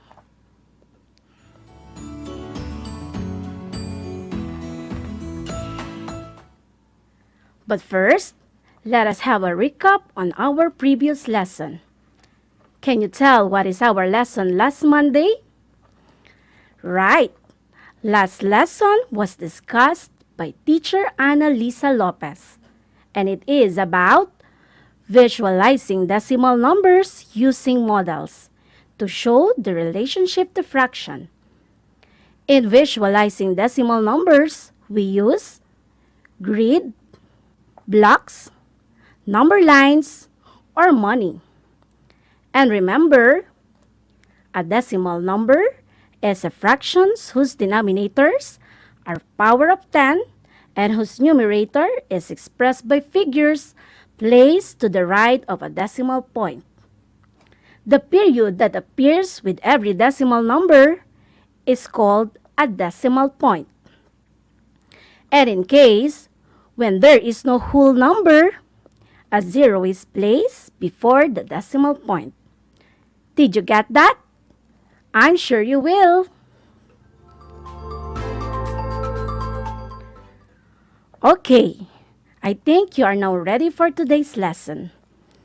Our lesson for this morning is about renaming decimal numbers to fractions, and fractions whose denominators are factors of 10 and 100 to decimals. Let us start with renaming decimal numbers to fractions. Here is the problem. Please listen carefully. Mang and Teng cut a bamboo pole into 10 equal pieces and made them into 10 pieces of coin banks. He sold 3/10 of the coin banks. What fractional part of the coin banks was sold? Again, Mang and Teng cut a bamboo pole into 10 equal pieces and made them into 10 pieces of coin banks. He sold 3/10 of the coin banks. What fractional part of the coin banks was sold? Can you tell me what is asked in the problem? Correct. The answer is the fractional part of the coin banks that was sold. Now, can you give the given facts in the problem? Excellent. The given facts are 10 pieces of coin banks and 3/10 of the coin banks that were sold. Can you identify the decimal number in the problem? Correct. The decimal number is 0.3 or 3/10. Let us work on to solve the problem. Here are the steps in changing decimal number to fraction. Step 1. Identify the number of digits to the right of the decimal point. Can you identify the number of digits to the right of the decimal point in 3/10? Yes, it has 1 digit to the right of the decimal point. Step 2. If there is 1 digit to the right of the decimal point, the denominator will be 10. And if there are 2 digits to the right of the decimal point, the denominator will be 100. Since we have 1 digit to the right of the decimal point in 3/10, then the denominator will be 10. Step 3. Ignore the decimal point and use the decimal number as numerator. Therefore, 0.3 or 3/10 in fraction is 3/10. Let's go back to our problem. Can you now give the complete answer in our problem? Fantastic! The answer is the fractional part of the coin banks that were sold, 3/10. Children, don't forget, in fraction, it should always be expressed in lowest term. Since 3/10 are already in lowest term, then that will be the final answer.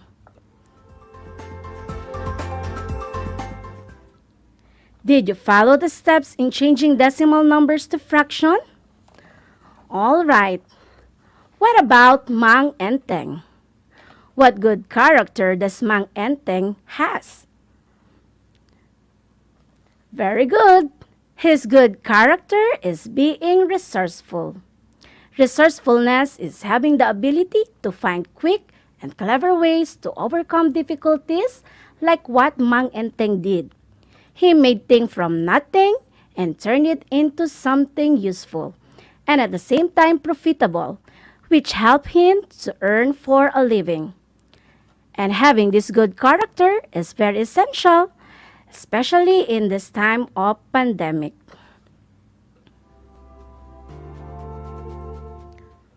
Okay then, let us try another example.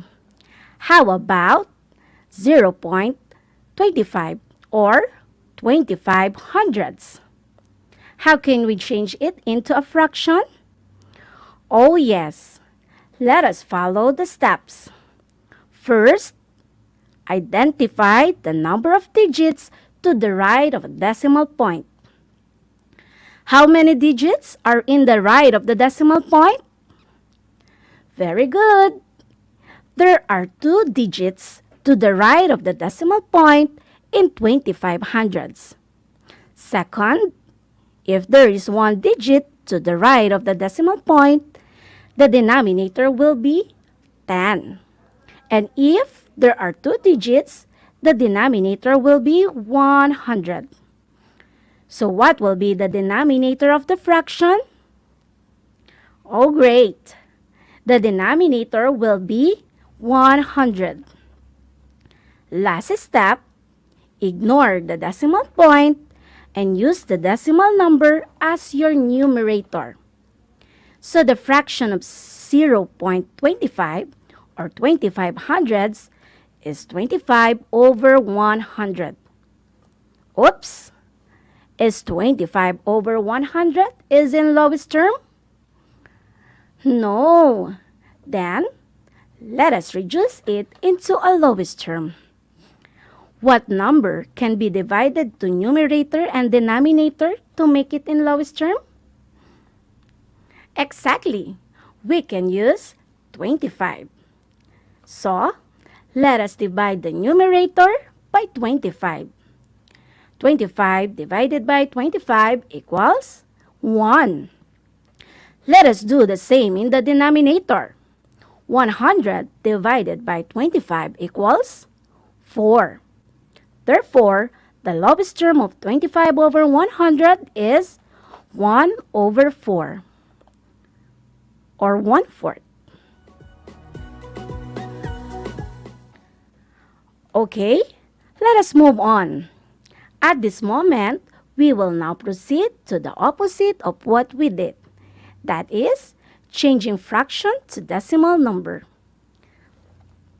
The given fraction is 35 over 100. The rule is, the number of zeros in the denominator tells us the number of digits after the decimal point in the decimal number. In 35 over 100, how many zeros are there in the denominator? All right, there are 2 zeros in the denominator, meaning there are 2 digits after the decimal point. Therefore, the numbers after the decimal point is 35.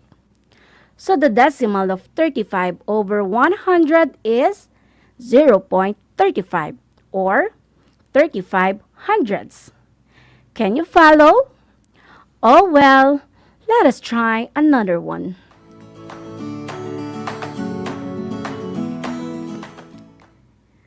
Let us try to change 8 over 100 to a decimal number. What is the rule again? Very good. The rule is the number of zeros in the denominator tells us the number of digits after the decimal point in the decimal number. How many zeros are there in the denominator? Yes, it has 2 zeros. Then, how many digits are placed after the decimal point? Great! There are 2 digits after the decimal point. Oh, wait. What are we going to do with that? There is only 1 digit in the numerator. Yes, we can use 0 as a placeholder for the missing digit. Therefore, after the decimal point, the numbers are 0, 8. That is to satisfy the number of zeros in the denominator. So, Can you now tell the decimal of 8 over 100? Excellent! The decimal of 8 over 100 is 0.8 or 8 hundredths.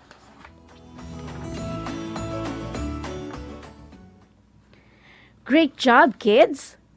What about if the denominator of the fraction is not 10 or 100, but it is a factors of 10 and 100? What are we going to do? Then, let us try this problem. The given fraction is 1/2. How do we change 1/2 into a decimal number? Here are the steps. Step 1. Find a number which when multiplied by the denominator will result to 10 or 100. What number do you think? Yes, we can use 5 to get the product of 10 in the denominator. So 2 times 5 equals 10. Step 2. Multiply both numerator and denominator by that number. Let us now multiply the numerator by 5. 1 times 5 equals 5. Therefore, the equal fraction of 1/2 is 5 over 10. Step 3. The number of zeros in the denominator tells us the number of digits after the decimal point in the decimal number. In 5 over 10, how many zero is in the denominator? There is 1 0. How many digits or how many digit is placed after the decimal point? Okay, there is 1 digit after the decimal point. Or, just simply move the decimal point to the left according to the number of zeros in the denominator. Can you now give the decimal number of 5 over 10? Very good. The decimal of 5 over 10 is 0.5 or 5 tenths.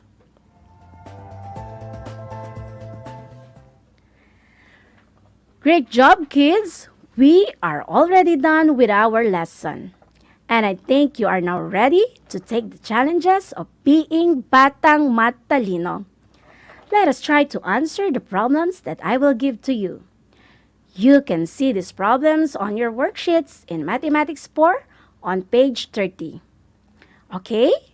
Please get ready, take a deep breath, and answer as fast as you can. I will give you 10 seconds to answer every problem. All right. Please listen carefully as I will read the direction on our first exercises. The direction says, rename the following decimal numbers to fraction. Reduce it to lowest terms if needed.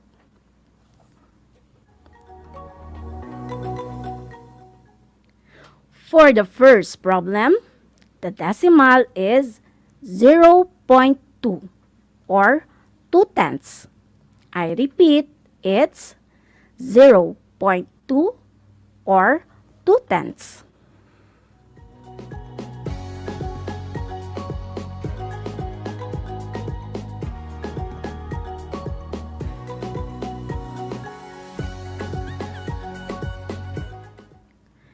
Time's up.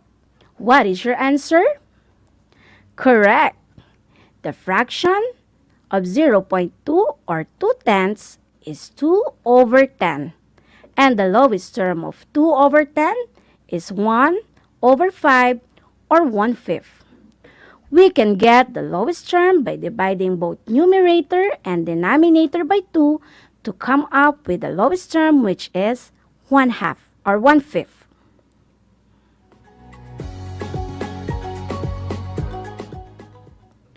Okay, for our number 2 problem, the decimal is 0.45 or 45 hundredths. Again, it is 0.45 or 45 hundredths.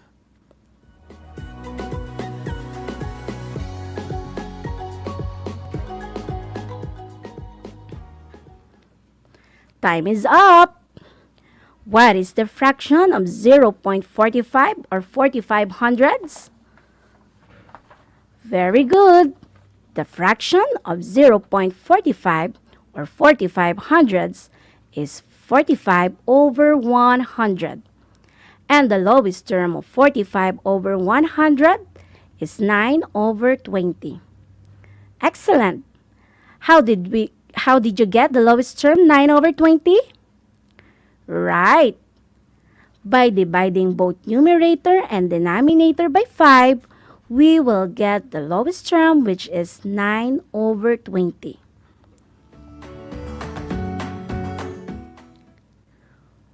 For number 3, the decimal is 0.56 or 56 hundredths. Again, 0.56 or 56 hundredths.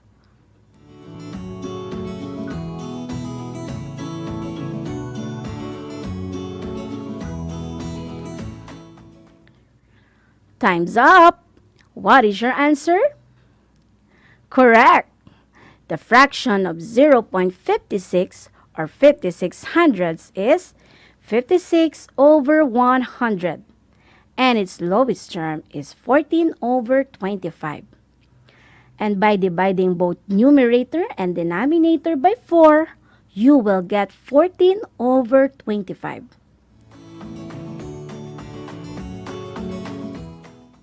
Let us move on. Let us have another exercises. This one is opposite to what we did on the first exercises. I will read the direction. The direction states, rename the fractions as decimals.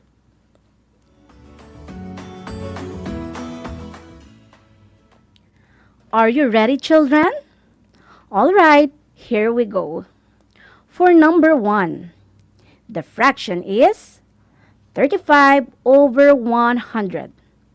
Again, 34 over 100.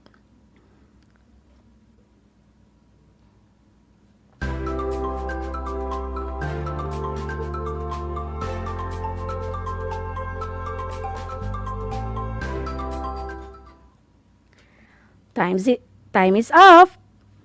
What is the answer? Great!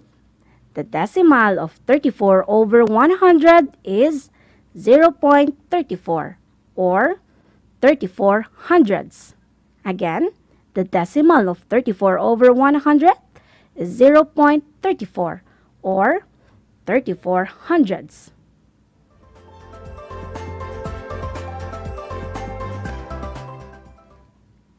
And for problem number 2, the fraction is 3 over 10. Again, it's 3 over 10.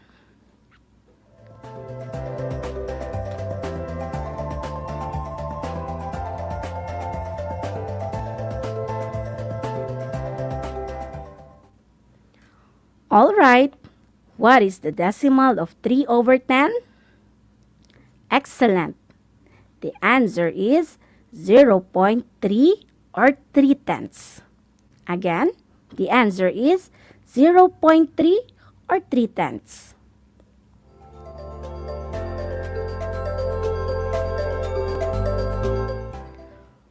Okay, for the last problem, the fraction is 3 over 4. Again, 3 over 4.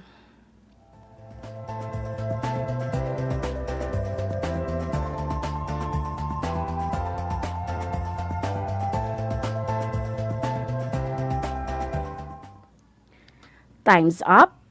The answer is 0.75 or 75 hundredths. Again, the answer is 0.75 or 75 hundredths. How did we get that? By multiplying both numerator and denominator by 25, you will get its equal fraction, which is 75 over 100. And its decimal is 0.75 or 75 hundredths.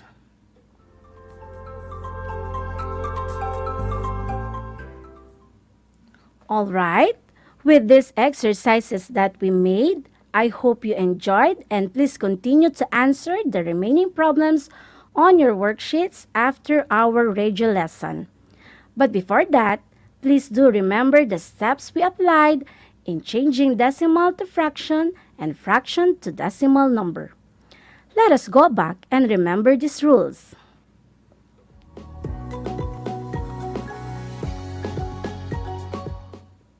What are the steps in changing decimal to fraction? The steps are: Step 1. Identify the number of digit to the right of the decimal point. Step 2. If there is one digit to the right of the decimal point, the denominator will be 10. And if there are two digits to the right of the decimal point, the denominator will be 100. Step 3. Ignore the decimal point and use the decimal number as your numerator. And don't forget to reduce your fraction to lowest term.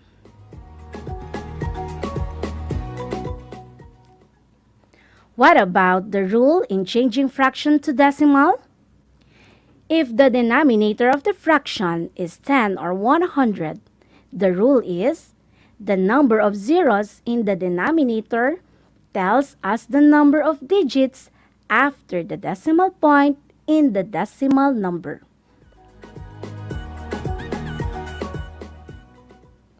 What if the denominators of the fractions are factors of 10 or 100? The rules are: first, find a number which when multiplied by the denominator will result to 10 or 100. Second, multiply both the numerator and denominator by that number. And last, the number of zeros in the denominator tells us the number of digits after the decimal point. Or, just simply move the decimal point to the left according to the number of zeros in the denominator. Okay, there you go. Congratulations! Just do your best and apply what you have learned on this session. If you have more questions and clarifications, you may ask your advisor or your subject teacher and to assist you in answering your worksheets. Or you can visit the link provided in your compendium of notes for your additional reference. I hope you learned a lot today. I am Michelle Emiasay, your mathematics anchor teacher. Keep safe, everyone. Until next time.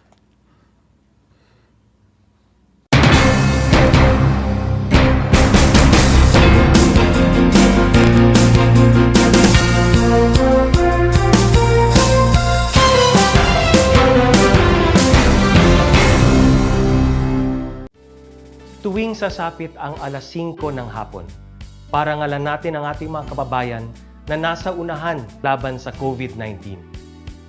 Lumabas tayo sa pintuan ng ating mga tahanan. Dumungaw tayo sa ating mga bintana. At atin silang bigyan ng masigabong palakpakan. Gumawa tayo ng ingay. Ipagbunyi ang ating frontliners. At ipahayag ang ating walang hanggang suporta sa kanilang kabayanihan. Gusto ko lang pong i-take itong opportunity ito para magpasalamat sa lahat ng mga doktor at nurses, especially yung mga nag-alaga po sa akin, sa buong Asian Hospital at sa lahat po ng ating frontliners. Umawit tayo at sumayaw at ipakita ang ating talento bilang pagsaludo sa mga bayaning nasa unahan. Talunin natin ang COVID-19.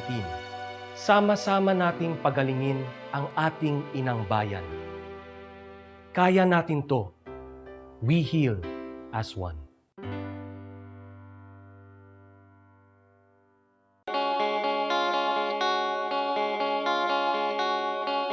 Upang matugunan ang mga kinakaharap na pagsubok ng mga guro at mag-aaral sa gitna ng kasalukuyang pandemya, nagsanib tulong sina Congressman Charlie Cojuangco ng unang distrito ng Tarlac, DEPED Region 3 Regional Director Dr. May B. Eclar at TARLAK Schools Division Superintendent Dr. Ronaldo Poson para sa isang napapanahong proyekto na tinaguriang Project Shine, Aral TarlakHenyo.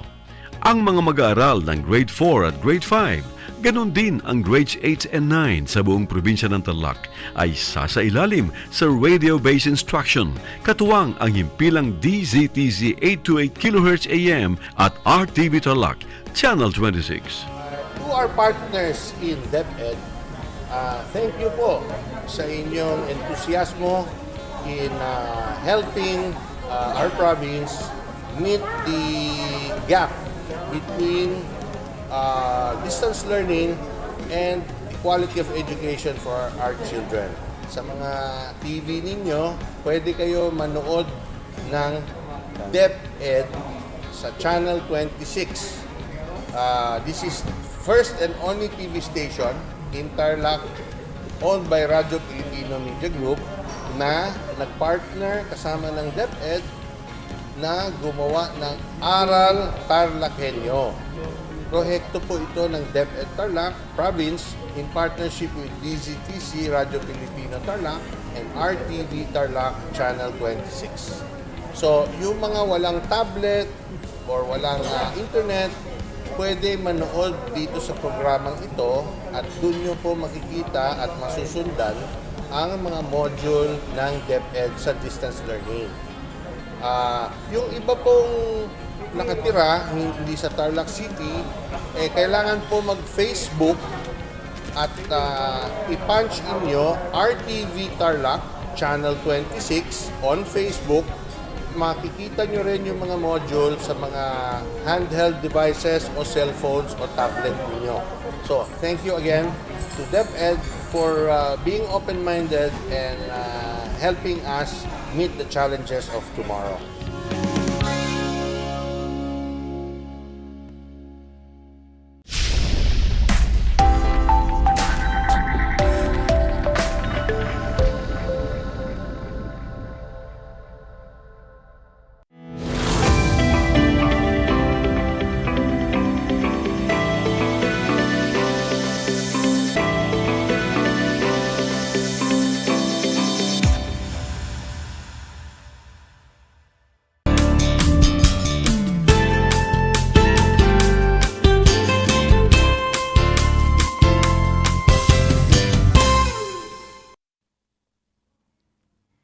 Magandang araw mga bata.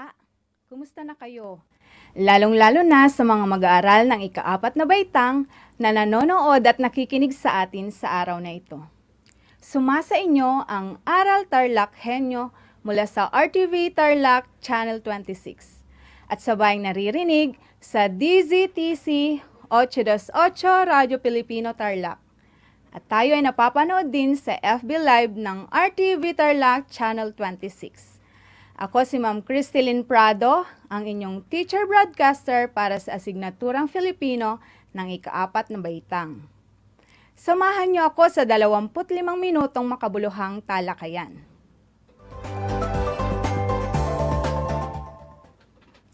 Mga bata, handa na ba kayo sa ating bagong aralin? Bago tayo magsimula sa ating mga gawain sa araw na ito, mangyari lang na ihanda ang inyong module kasama ang inyong papel at pansulat. Handa na bang mga ito? Mabuti naman kung ganon. Siguruhing nasa komportableng lugar kayo at maayos na naririnig ang ating broadcast. Maging alerto upang makapagbahagi kayo sa ating talakayan. Alam kong handang-handa na ang inyong mga isip upang mas lalong maunawaan ang ating aralin ngayong araw.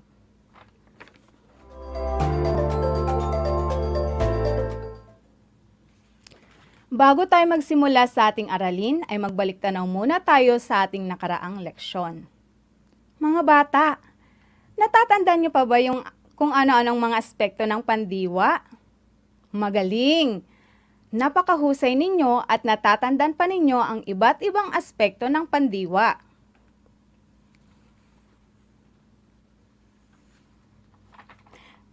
Ang iba't ibang aspekto ng pandiwa ay perpektibo. Nang ibig sabihin ay naganap na ang kilos. Imperpektibo na ibig sabihin ang kilos ay kasalukuyang nagaganap. At kontemplatibo na ibig sabihin ang kilos ay mangyayari pa lamang. Ang kaalaman ninyo tungkol sa mga pandiwa o salitang nagpapakita ng kilos o galaw ay makatutulong sa inyo upang madali ninyong masabi ang mga kilos na maaaring sanhi at bunga ng mga pangyayari. Batid kong handang-handa na kayo, kaya tara na, simulan na natin.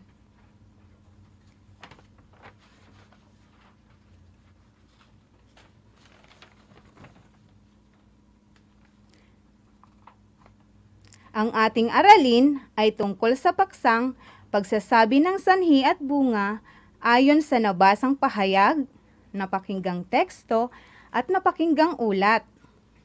Uulitin ko, ang ating aralin ay tungkol sa pagsasabi ng sanhi at bunga ayon sa nabasang pahayag, napakinggang teksto at napakinggang ulat.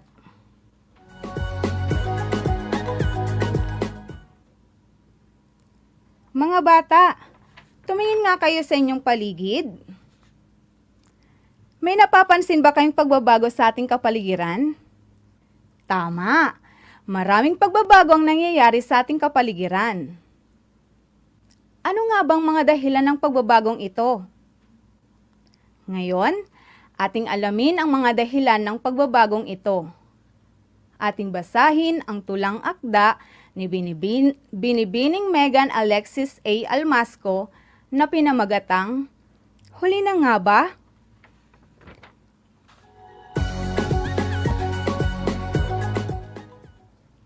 Huli na nga ba ni Megan Alexis A. Almasco. Pagbuhos ng malakas na ulan, baha ay hindi maiwasan.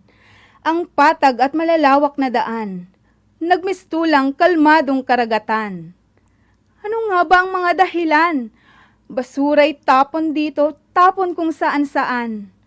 Maging ang pagputol ng mga puno sa kabundukan. Kaya tubig ulan ay madaling rumagasa sa kasalukuyan. Dahil dito, iba't ibang uri ng sakit ay nararanasan. Nawawala rin pati kabuhayang pinaghirapan. Mga taong apektado hindi alam kung saan tutungo. Kumikitil ng buhay ng maraming hayop at tao. Ilang dilubyo pa kaya ang kailangan upang tayo ay magising sa katotohanan? Ngayon pa lang ay magsikilos na tayo bago pa mahuli ang lahat sa mundo. Naibigan at naunawaan ba ninyong ating tula? Mahusay kung ganon. Kung talagang naunawaan ninyo ang ating binasang tula, sagutin natin ang mga sumusunod na tanong. Unang tanong. Ano ang pamagat ng tula? Uulitin ko. Ano ang pamagat ng tula? Tama! Ang pamagat ng tulang ating binasa ay huli na nga ba? Pangalawa, ano-ano ang mga pang-aabusong ginagawa ng mga tao na nagdudulot ng pagkasira ng ating kalikasan? Magaling! Pagtatapon ng basura kung saan-saan at pagpuputol ng mga punong kahoy sa kabundukan, ang mga pang-aabusong ginagawa ng mga tao na nagdudulot ng pagkasira ng ating kalikasan. Pangatlo, ano ang nagiging epekto nito sa atin? Uulitin ko, ano ang nagiging epekto nito sa atin? Tama! Ang nagiging epekto nito sa atin ay ang mga sumusunod. Maraming tao at hayop ang nagkakasakit at namamatay. Maging ang mga kabuhayan ng mga tao ay nawawala. Dahil sa pang-aabusong ginagawa ng mga tao sa ating kalikasan, nararanasan natin ang mga ito. Pang-apat, sa iyong palagay, huli na nga ba tayo upang may tamang maling gawain? Tama, hindi pa huli ang lahat. May magagawa pa tayo upang maitama ang mga maling gawa natin. Panglima, bilang isang bata, ano ang iyong gagawin upang masolusyonan ang mga suliraning ito? Uulitin ko, bilang isang bata, anong iyong gagawin upang masolusyonan ang mga suliraning ito? Tama!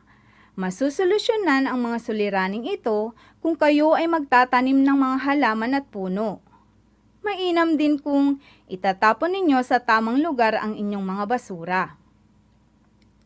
Magaling mga bata! Nasagot ninyo ng tama ang mga tanong.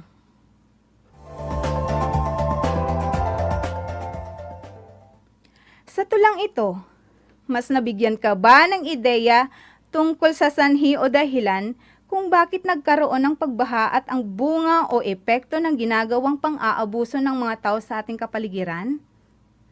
Mahusay! Dahil sa tulang ito, nagkaroon tayo ng ideya tungkol sa sanhi at bunga na ginagawang pang-aabuso ng mga tao sa ating kapaligiran. Ngayon, palawakin pa natin ang inyong kaalaman tungkol sa sanhi at bunga. Tara, simulan na natin.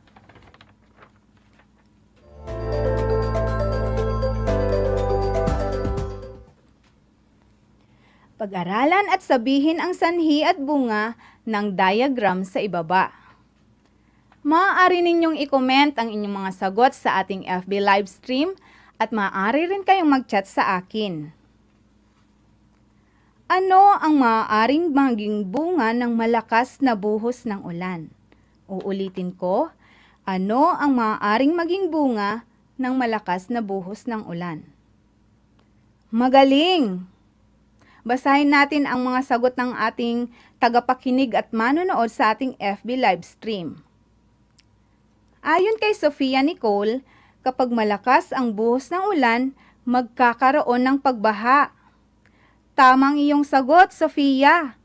Maaaring magkaroon ng pagbaha kapag malakas ang buhos ng ulan. Sabi naman ni Lovely, kapag malakas ang ulan, maaaring magkaroon ng pagguho ng lupa sa matataas na lugar. Magaling, Lovely. Tama ang iyong sagot. Kapag malakas ang buhos ng ulan, maaaring gumuho ang lupa sa matataas na lugar. Napakahusay ninyo mga bata dahil alam ninyo ang magiging bunga ng malakas na pagbuhos ng ulan. Dumako naman tayo sa pangalawang diagram. Ano ang dahilan o sanhi kung bakit madaling bahain ang kapaligiran? Uulitin ko, ano ang dahilan o sanhi kung bakit madaling bahain ang kapaligiran? Tama! Dahil sa patuloy na pagputol ng mga punong kahoy sa ating paligid, kabundukan at kagubatan, madaling bahain ang kapaligiran. Ayon naman kay Lester Gaspar, dahil sa mga basurang nakabara sa mga kanal, kaya madaling bahain ang kapaligiran. Mahusay, Lester! Tama ang iyong sagot. Dahil sa mga basurang itinatapon natin kung saan-saan na bumabara sa mga kanal ang nagiging dahilan kung bakit madaling bahain ang kapaligiran. Magaling at nakasusunod kayo sa ating aralin.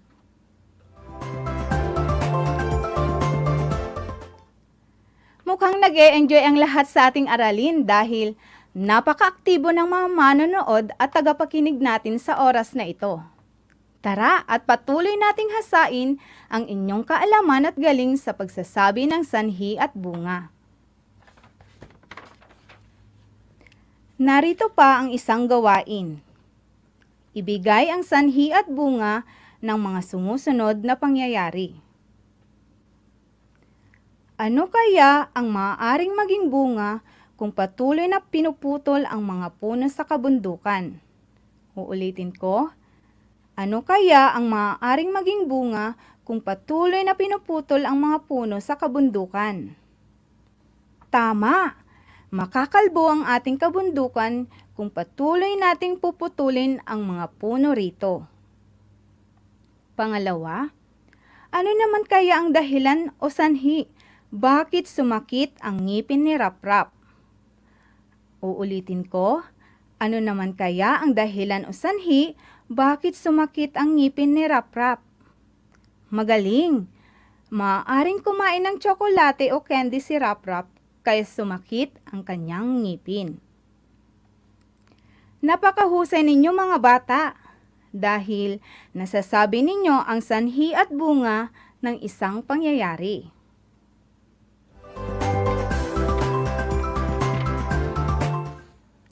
Kanina pa natin binabanggit ang salitang sanhi at bunga. Pero, ano nga bang ibig sabihin nito? Tandaan, ang sanhi ay dahilan o paliwanag sa mga pangyayari. Uulitin ko, ang sanhi ay dahilan o paliwanag ng mga pangyayari. Bunga, ito ay naglalahad ng resulta o kinalabasan ng pangyayari. Uulitin ko, ang bunga ay naglalahad ng resulta o kinalabasan ng pangyayari. Isa pang dapat nating tandaan mga bata ay ang hudyat o ang pang-ugnay. Ito ang mga nag-uugnay ng dahilan at kinalabasan ng pangyayari. Narito ang mga karaniwang ginagamit na hudyat o pang-ugnay. Una, kaya. Ang kaya ay ugnayan mula sanhi patungo sa bunga, naghuhudyat ng kalalabasan. Ulitin ko, kaya. Ang kaya ay ugnayan mula sanhi patungo sa bunga, naghuhudyat ng kalalabasan. Pangalawa, dahil. Ang dahil ay ugnayan mula bunga patungo sa sanhi, naghuhudyat ng pinagmulan.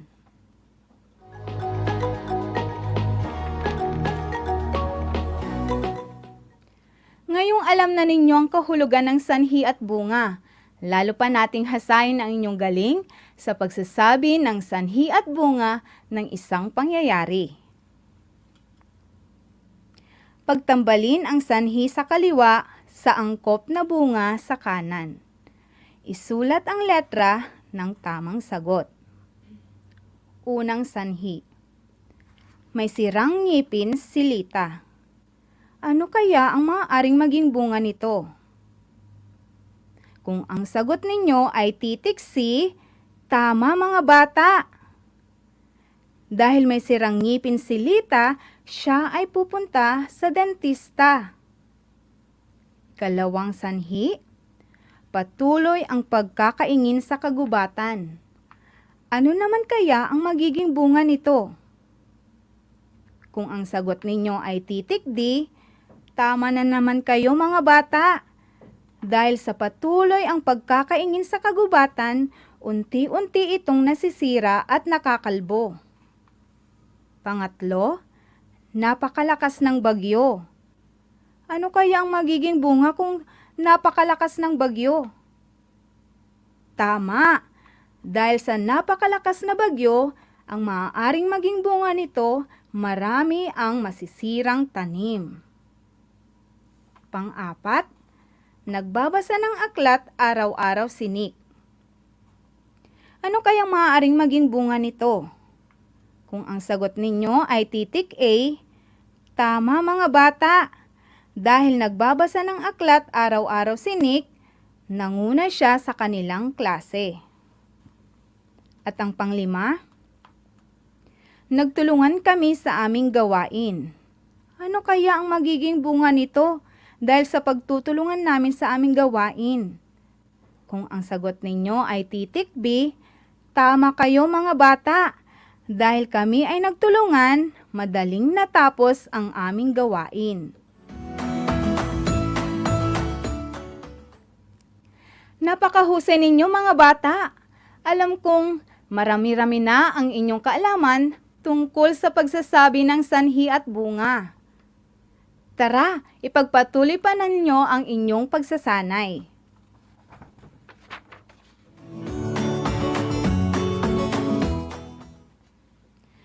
Kompletuhin ang diagram sa pamamagitan ng pagbibigay ng angkop na sanhi at bunga kaugnay ng sinundang detalye. Isulat ang sagot sa sagutang papel. Ibigay ang bunga ng sanhing hindi pagsunod sa payo ng mga magulang. Tama. Maaaring tayo ay mapahamak kung hindi tayo susunod sa payo ng ating mga magulang. Kaya mga bata, laging sumunod sa payo ng mga magulang. Pangalawa, ibigay ang sanhi kung bakit malinis ang pamayanan. Uulitin ko, ibigay ang sanhi o dahilan bakit malinis ang pamayanan. Mahusay! Maaaring may disiplina sa pagtatapon ng basura ang mga tao kaya malinis ang pamayanan. Ibigay naman ang bunga ng sanhing tamad pumasok sa paaralan. Tama! Kapag tamad pumasok sa paaralan ng isang mag-aaral, ang magiging bunga nito ay hindi siya makapagtatapos ng pag-aaral. Kaya mga bata, maging masipag kayo sa pagpasok sa paaralan. Ang sunod, ibigay naman ang sanhi o dahilan bakit kaya hindi natapos ni Ana ang kanyang module sa takdang oras. Magaling! Marahil inuna ni Ana ang paglalaro kaya hindi niya natapos ang kanyang module sa takdang oras. Mahusay! Naibigay ninyo ng tama ang angkop na sanhi at bunga ng kaugnay ng mga detalye.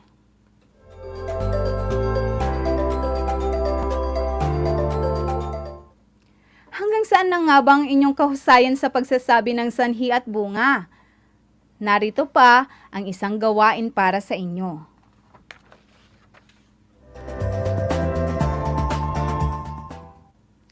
Basahin ang mga pangyayari at sabihin ang sanhi at bunga. Isulat ang inyong sagot sa sagutang papel. Para naman sa mga nanonood sa atin sa live stream, pwede rin kayong magkomento ng inyong sagot sa chat box. Pinapaalala ko sa ating kapwa guro at mga magulang, gabayan po natin ang ating mga anak sa pagkomento sa ating live stream. Maraming salamat po. Unang pangyayari. Unti-unting nawawalan ng matitirhan ang mga hayop sa gubat, kaya nasa panganib ang buhay nila. Ibigay ang sanhi at ibigay ang bunga. Ulitin ko, unti-unting nawawalan ng matitirhan ang mga hayop sa gubat, kaya nasa panganib ang buhay nila. Sanhi, unti-unting nawawalan ng matitirhan ang mga hayop sa gubat, kaya ang naging bunga nito, nasa panganib ang buhay nila. Pangalawa, lumikas ang mga tao mula sa kanilang bahay dahil tumaas hanggang baywang ang tubig baha. Ano ang sanhi? Tumaas hanggang baywang ang tubig baha, kaya naging bunga nito, lumikas ang mga tao mula sa kanilang bahay. Pangatlo, sumakit ang ngipin ni Marta dahil mahilig siya sa candy, inuming debote at ibang sitserya. Ano ang sanhi? Mahilig si Marta sa candy, inuming debote at ibang sitserya, kayang naging bunga nito, sumakit ang kanyang ngipin. Pang-apat, hindi nag-aaral ng mabuti si Emong kaya mababang nakuha niyang marka. Ano ang sanhi? Hindi nag-aaral ng mabuti si Emong. Ano ang naging bunga? Mababa ang nakuha niyang marka. Kaya mga bata, mag-aral kayong mabuti upang makakuha kayo ng matataas na marka. Panglima, iniwan ng mga kasamahan si Fe dahil siya ay madamot. Uulitin ko, iniwan ng mga kasamahan si Fe dahil siya ay madamot. Ano ang sanhi? Dahil madamot si Fe, ano ang naging bunga? Iniwan siya ng mga kasamahan niya. Bilib na talaga ako sa inyo. Napakahusay ninyong magsabi ng sanhi at bunga. Ayon sa nabasang pahayag, teksto at ulat. May tanong pa ba? Mukhang wala na. Ibig sabihin, lubusan ninyong naunawaan ang ating paksa sa araw na ito.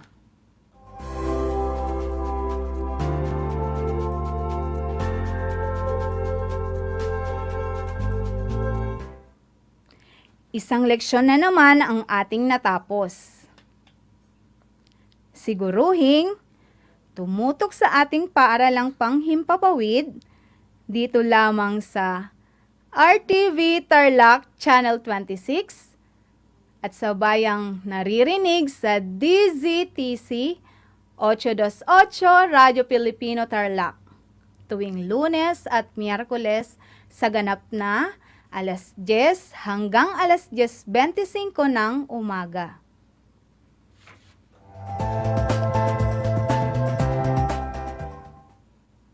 Hanggang sa muli, ako si Ma'am Cristelyn R. Prado, ang inyong guro sa Filipino 4.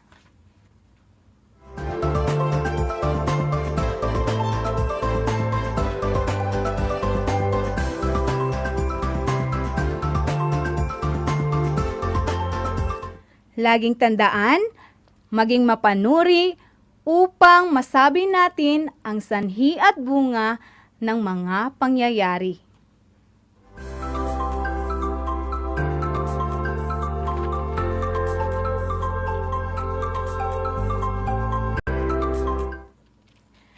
Ating tandaan mga bata, sa panahon man ng pandemya, mag-aral ng mabuti dahil ito ang susi para ang buhay ay maging mabuti.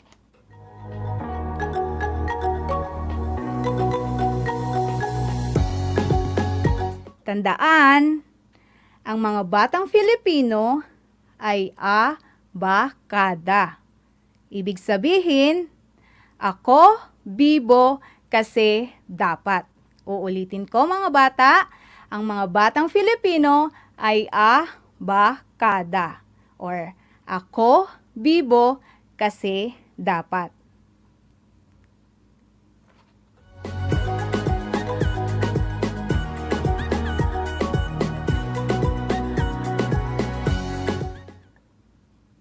Muli, ako si Ma'am Cristelyn R. Prado, ang inyong guro sa Filipino 4. Hanggang sa muli,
Congratulations, Radyo Pilipino Media Group, for launching its first provincial station here in Tarlac City, the RTV 26.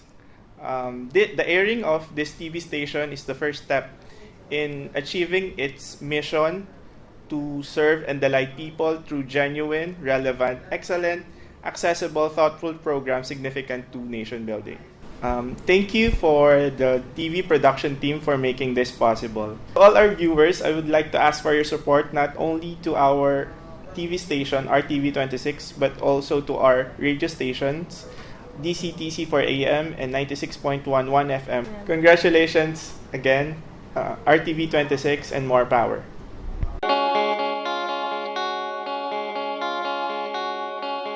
Upang matugunan ang mga kinakaharap na pagsubok ng mga guro at mag-aaral sa gitna ng kasalukuyang pandemya, nagsanib tulong sina Congressman Charlie Cojuangco ng unang distrito ng Tarlac, DEPED Region 3 Regional Director Dr. May B. Eclar at Tarlac Schools Division Superintendent Dr. Ronaldo Pozon para sa isang napapanahong proyekto na tinaguriang Project Shine, Aral TarlakHenyo.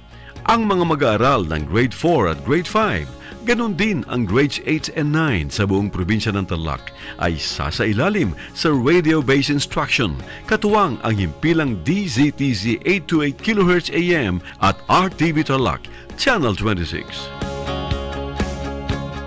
Buhay mga bata at lalong-lalo na syempre sa mga batang nasa ika-5 baitan. Hello! Magandang araw din sa inyo, mahal naming magulang. Ito ang Aral TarlakHenyo ng SDO Tarlac Province dito sa RTV Tarlac, Channel 26 at DZTC Radio Pilipino, Tarlac.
Welcome sa ating Aral TarlakHenyo ng SDO Tarlac Province, dito sa RTV Tarlac, Channel 26, at sa DZTC 828 Radyo Pilipino Tarlac.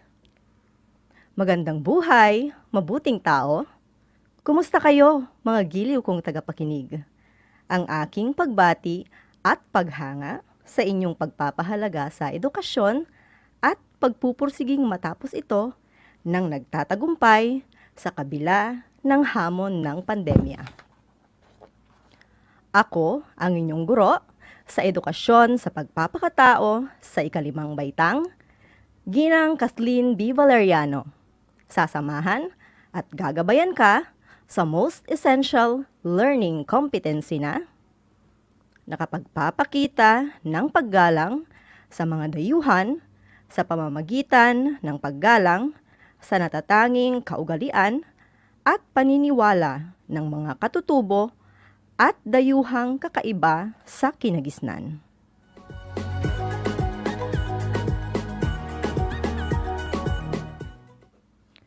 Ngayon ay ika-17 ng Pebrero, taong 2021.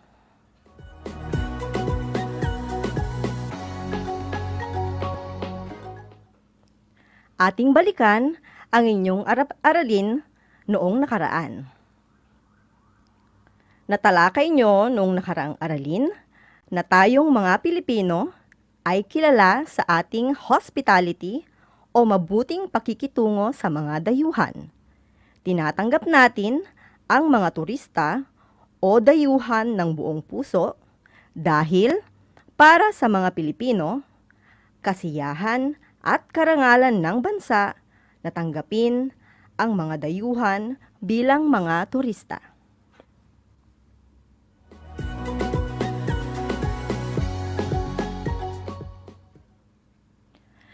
Tayo ay napaliligiran ng mga tao.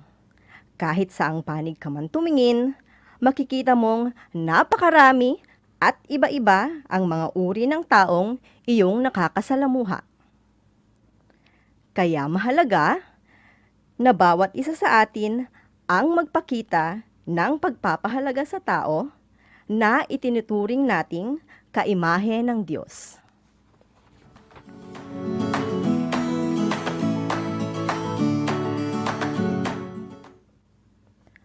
Ang paggalang ay isa sa mga pagpapahalagang nararapat na malinang sa ating sarili na kailanman ay hindi dapat kalimutan, lalo't higit sa ating pagkikipagkapwa at pakikitungo ng tao sa kanyang lipunan.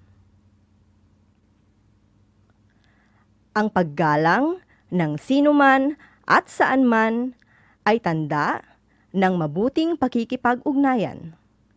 Ito din ay naipapakita ng tao sa kanyang lipunan sa iba't ibang paraan, lalo't higit sa itinuturing nating mga dayuhan at katutubo.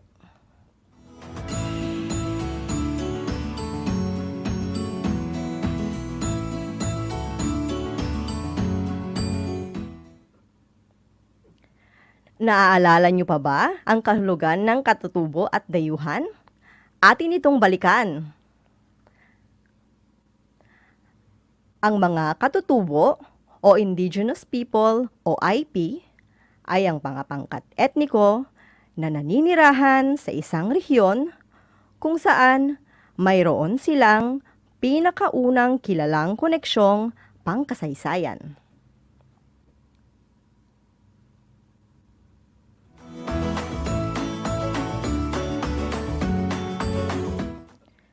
Sa kabila ng mga pagbabagong naganap sa ating bansa, ang mga katutubo ay nananatili sa sinaunang tradisyon, kultura, paniniwala at paraan ng pamumuhay.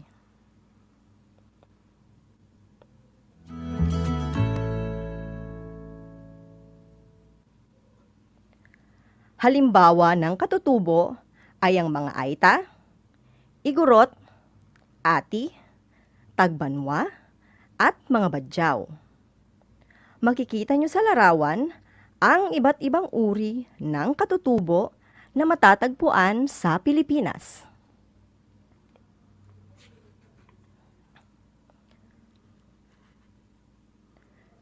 Samantalang, ang mga dayuhan naman ay isang tao o mga tao na hindi katutubo o likas sa isang pook.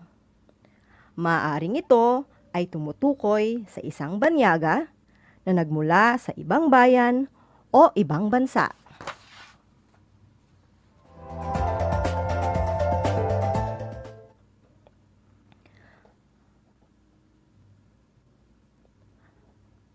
Makikita sa larawan ang halimbawa ng mga dayuhan. Maituturing na dayuhan ang mga Amerikano, Koreano, at mga Hapones.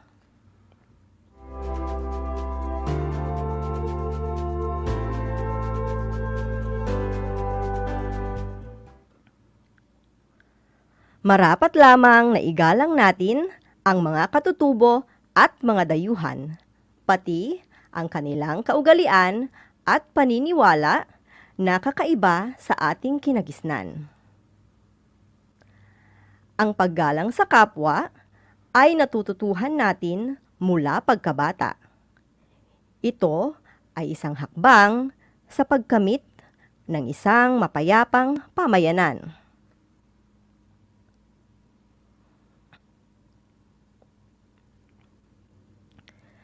Kapag iginagalang ng lahat ang kanyang kapwa, tiyak, walang magkakagalit dahil nirerespeto ang karapatang pantao. ang paggalang at pakikitungo sa kapwa na nais nating gawin sa atin ng ibang tao ay napakahalaga. Sabi nga, kung ano ang nais mong gawin sa'yo, ay siya ring gagawin mo sa iyong kapwa. Ito ay hindi lamang na ipakikita sa salita, kundi sa kilos at gawa.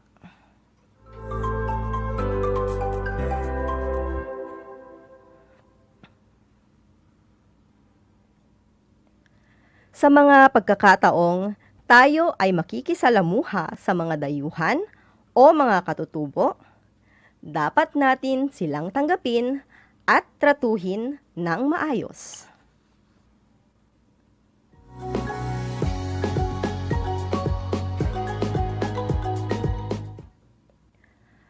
Ang kanilang mga kaugalian na kinagisnan ay atin ding igalang, sapagkat ang bawat isa sa atin ay may sariling kaugalian at tradisyon na ating kinasanayan.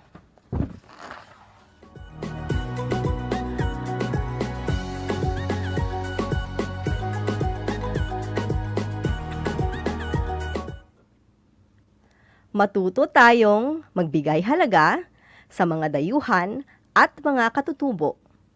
Dahil kahit sino pa man sila, kaisa natin sila. Nararapat lamang na tayo ay matutong gumalang sa bawat isa.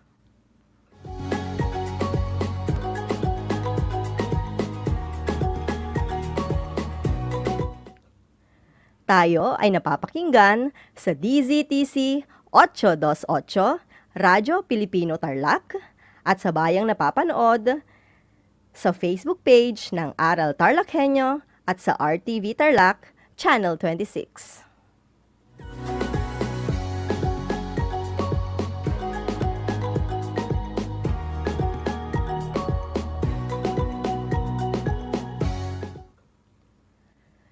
Gaya ng aking nabanggit kanina na ang mga katutubo at mga dayuhan ay mayroong mga kaugalian at paniniwala na kakaiba sa ating kinagisnan.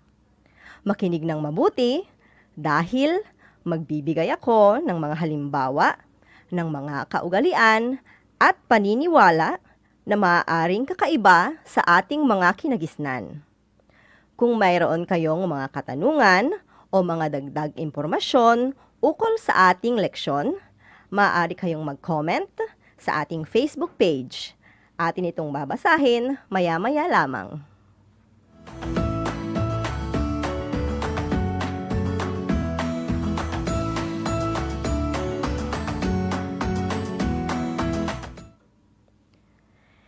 Isa sa halimbawa ng mga katutubo dito sa ating bansa ay ang mga Aita. Makikita sa larawan ang katutubong Aita. Isa sa kanilang paniniwala ay ang pagsangguni sa mga anito kung mayroong karamdaman ang isang miyembro ng pamilya. Ang anito para sa kanila ay ang espiritong nangangalaga sa kalikasan.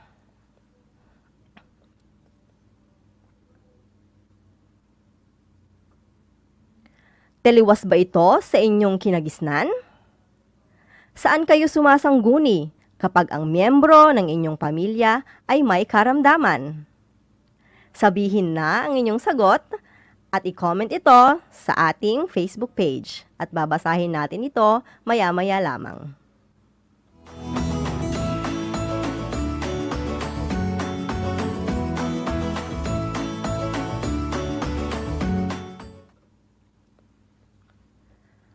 Ang mga katutubong igurot naman na matatagpuan sa Mountain Province ay naniniwala sa sapo o kulam sa Tagalog.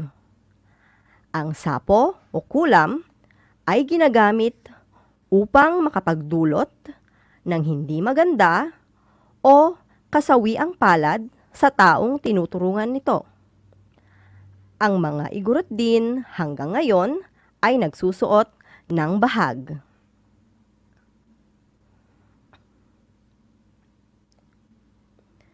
Kayo, naniniwala ba kayo sa kulam? Taliwas ba ang inyong paniniwala sa paniniwala ng mga igorot? I-comment na yan sa ating Facebook page.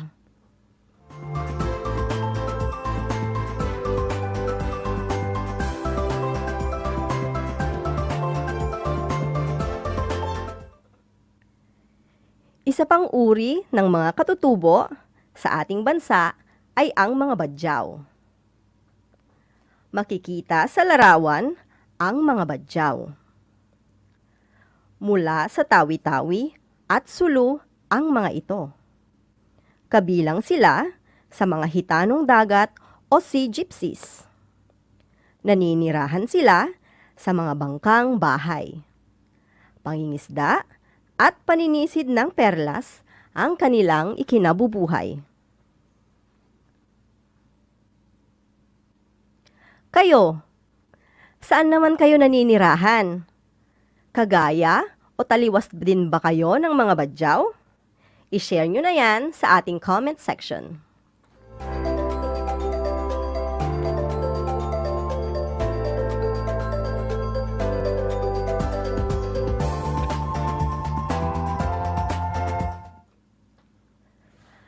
Maliban sa mga katutubo, meron ding kaugalian at paniniwala ang mga dayuhan na taliwas sa ating paniniwala.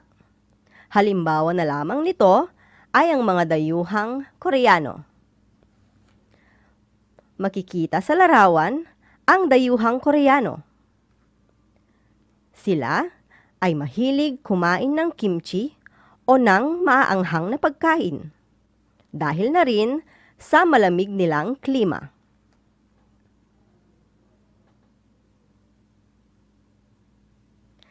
Sa inyong lugar, ano ang hilig nyong kainin?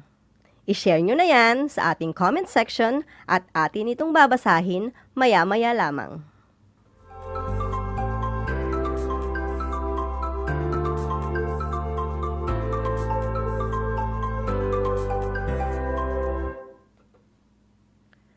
Samantalang, ang mga dayuhang Amerikano naman ay mahilig sa pagkain ng hamburger at french fries. Inyong makikita ang larawan ng isang dayuhang Amerikano.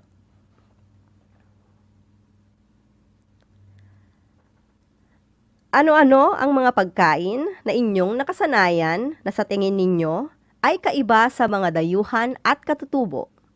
I-comment na yan sa Facebook page ng RTV Tarlac, Channel 26.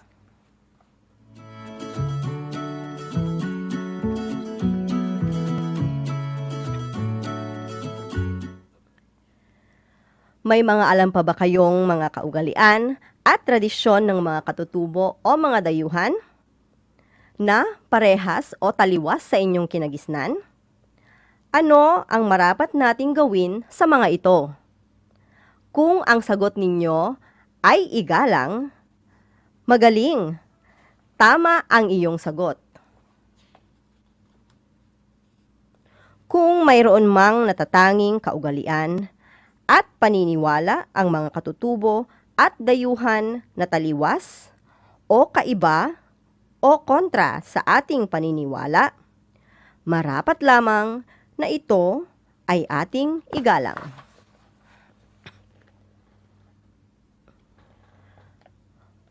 Huwag natin silang kutsain o pagtawanan.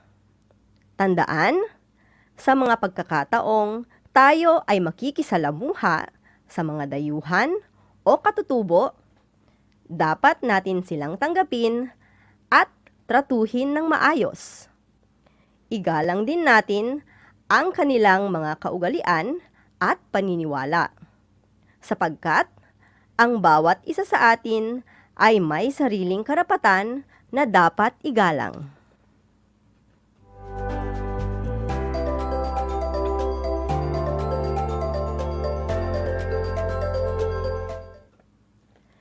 Tayo pa rin ay napapakinggan sa DZTC 828 Radyo Pilipino Tarlac at napapanood ng live sa Facebook page ng Aral TarlakHenyo at sa RTV Tarlac, Channel 26.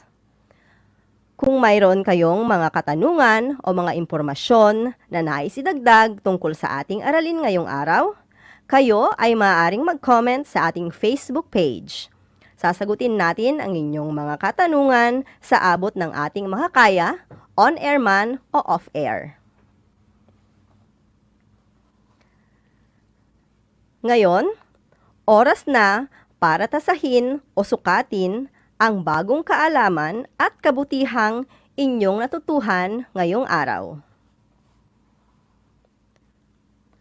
Kumuha ng isang buong papel, isulat ang inyong pangalan, section, at petsa ngayong araw. May 2 gawain lamang kayong sasagutan na makikita sa inyong learning module o sa learning activity sheet. Ito ay ang isa-isip at isagawa. Mga bata, buksan ninyo ang inyong learning activity sheet or learning module sa isa-isip, pahina 6.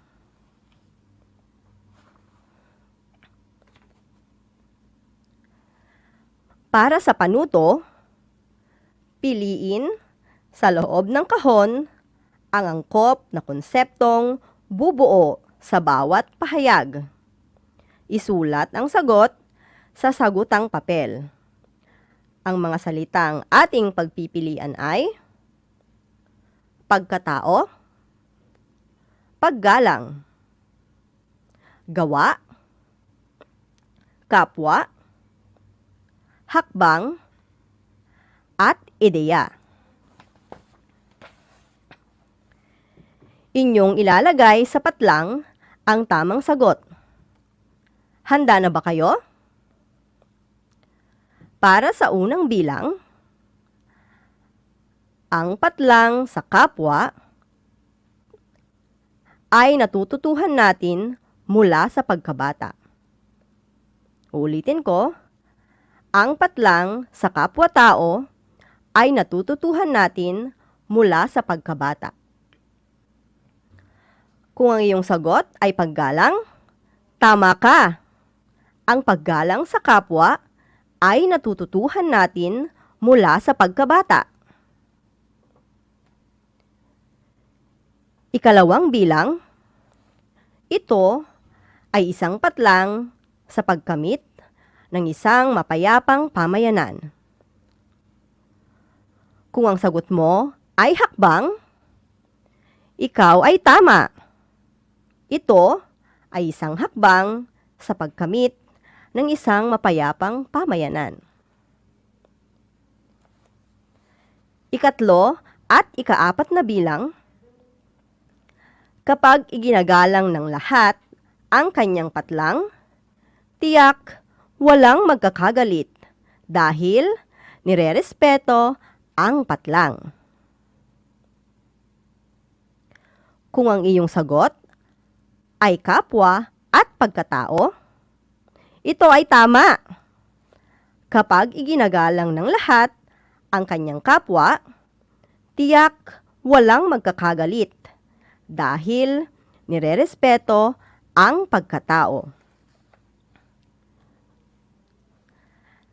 At ika-5 bilang, ang paggalang sa kapwa at pagtrato na nais nating gawin sa atin ng ibang tao ay nararapat.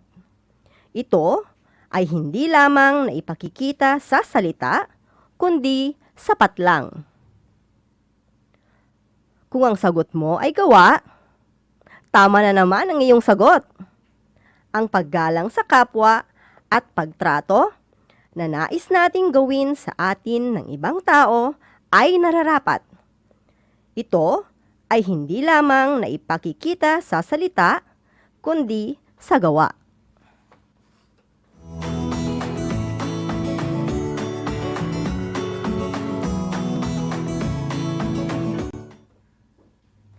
Ngayon naman, ating sagutin ang ikalawang gawain.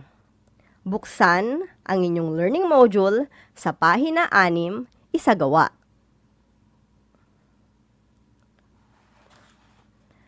Para sa panuto, nakatala sa talahayanan sa ibaba ang ilang mga paraan kung paano natin maipakikita ang paggalang sa mga dayuhan.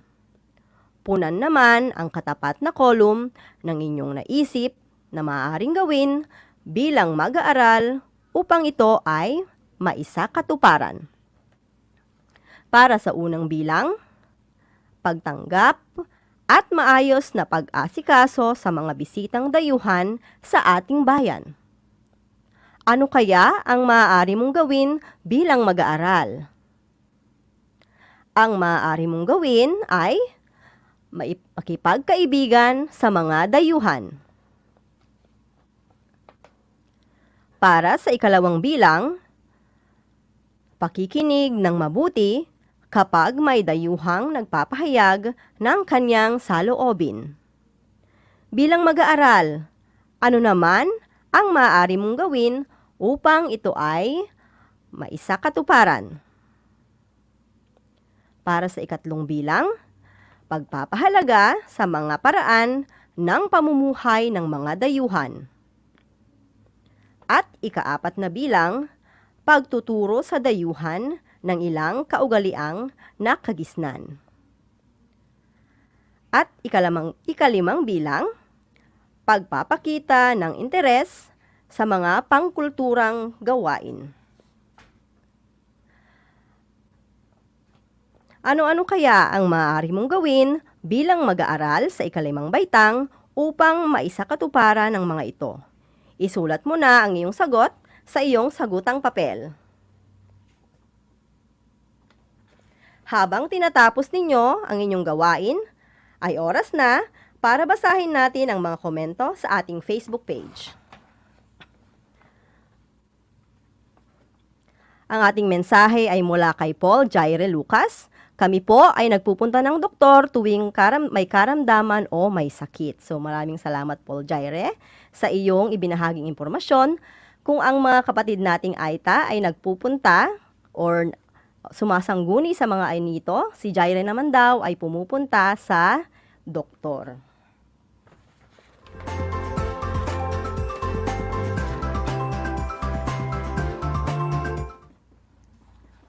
At dito nagtatapos ang ating masarap na kwentuhan at masayang radyo, TV, FB Aralan.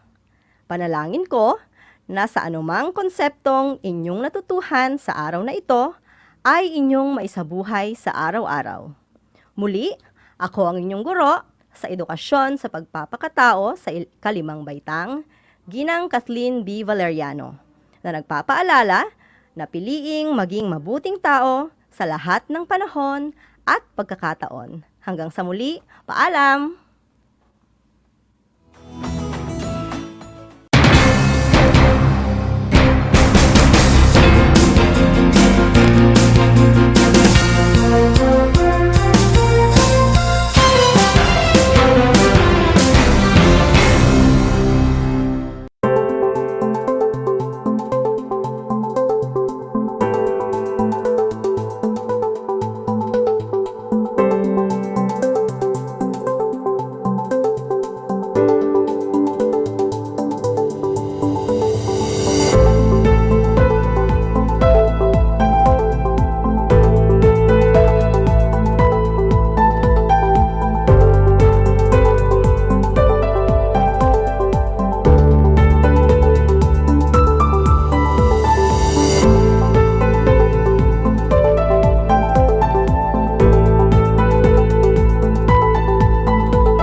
upang matugunan ang mga kinakaharap na pagsubok ng mga guro at mag-aaral sa gitna ng kasalukuyang pandemya.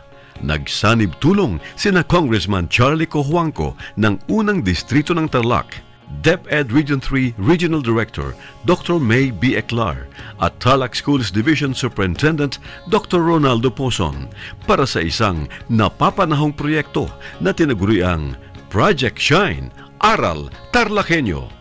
Ang mga mag-aaral ng Grade 4 at Grade 5, ganon din ang Grades 8 and 9 sa buong probinsya ng Tarlac ay sasailalim sa radio-based instruction, katuwang ang himpilang DZTZ 828 kHz AM at RTV Tarlac, Channel 26. First of all, I would like to say thank you to our sponsors for having this Aral TarlakHenyo for the benefit of our learners. My dear teachers, my dear parents, and everybody else in DEPED Tarlac family, you are invited to be a part of this. Get involved, engage with it, ask a lot of questions so that we can improve more because this is for you. To you, my dear parents, this is now the opportunity for you to reach us out. Be with us. Tune in to this radio station, DCTC, Radio Pilipino, sa ating pong talapihitan, 828 AM radio po yan, Angat TarlakHenyo. This is for all of us. God bless us all.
Hello, Grade 5 learners!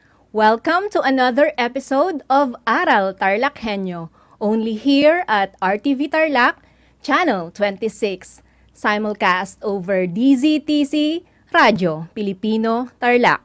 I am Elvi Silvestre, your teacher broadcaster for Science Grade 5, the world of exploration, discovery, invention, and technology. Should you have questions or clarifications about our lesson, send me a message at 0946 6080666.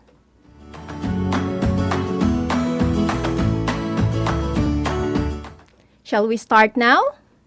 Let's begin. In the previous lesson, we learned that the living things in any ecosystem, just like in estuary, consist of the producers, consumers, and decomposers.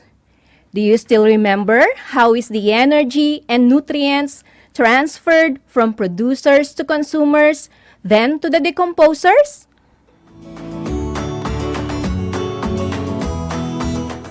It's through their feeding relationships. In an estuary where there are algae, mollusks, like mussels or what we know as tahong, clams, snail, small fish, ducks, large fish, crab, insects, shorebirds, marshes and mangroves. Question is, which are the producers?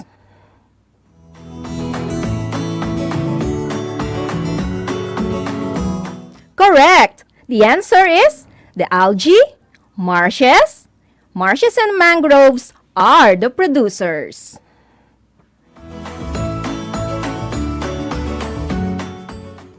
algae, snail, crab, small fish, large fish. What type of consumer is the large fish?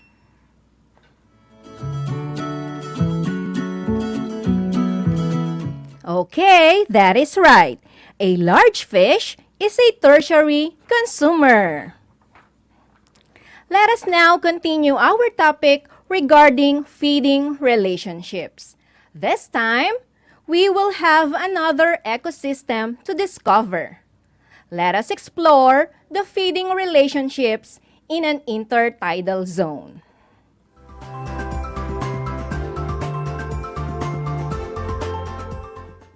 In the previous episodes, you learned that intertidal zones are areas where the presence of water depends on the tides. During high tide, these are covered with water. And during low tide, the water diminishes and exposes the part of the seabed area. Like in estuaries, organisms in intertidal zones need energy to live through eating food.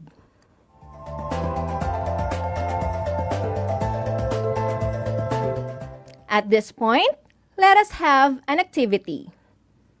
Your task is to complete the 5 statements about the organisms living in an intertidal zone on how they interact and get energy by means of eating. Do you have your pen and paper now? Okay then. These are the organisms: seagull, sea turtle, snail, tulya, hermit crab, algae, seaweeds, barnacles, sea anemone, sea urchin. Again, the organisms are seagull, sea turtle, snail, tulya, hermit crab, algae, seaweeds, barnacles, sea anemone, and sea urchin.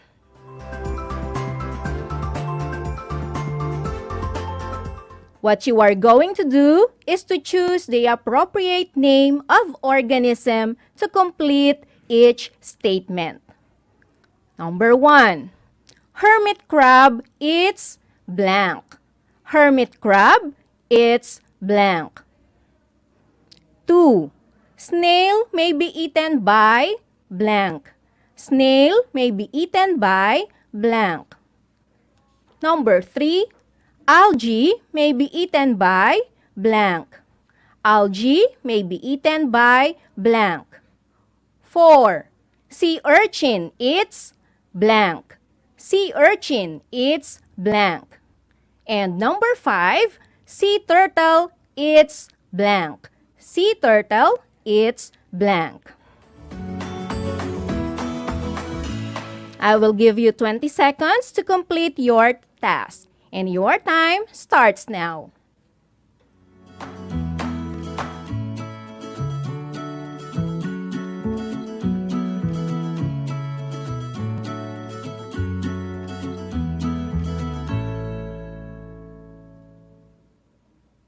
Time to check your answers.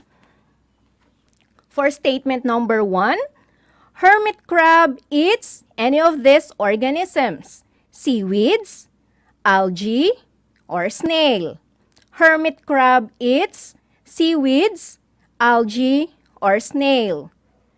Number 2, snail may be eaten by a sea anemone, a hermit crab, or a sea turtle.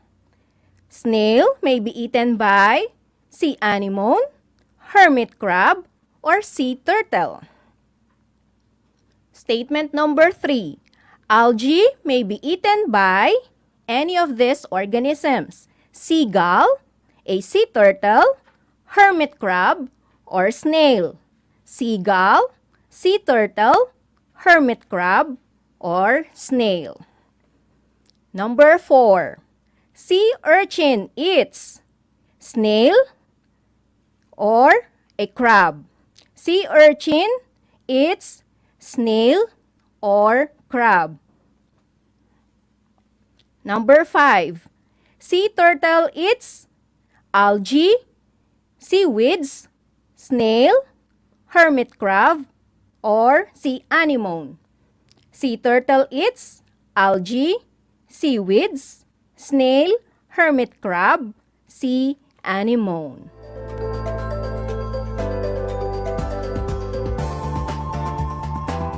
Did you get a passing score? I am sure you did. Great job, grade 5. Moving on to this next illustration. The figure shows a green plant, a grasshopper, a mouse, a cat, an eagle, and a mushroom. Again, the figure shows a green plant, a grasshopper, a mouse, a cat, an eagle, and a mushroom. The producers get the energy from the sun. In that case, the producer in the figure is the corn plant. And then later on, the producer will be eaten by the primary consumer, which is the grasshopper, which will then be eaten by the secondary consumer, which is the mouse. As this trend continues, the energy is passed from one organism to another by means of feeding. Then, the decomposers now will break down the remains of the organisms.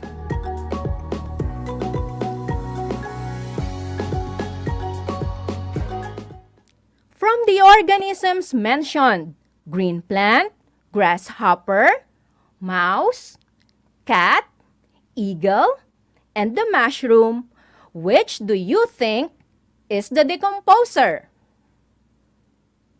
Yes, it's the mushroom. By doing so, it returns the nutrients to the environment. So we can now say that the feeding relationships in an intertidal zone and in estuarine ecosystem are the food chain and the food web. Again, it's the food chain and the food web.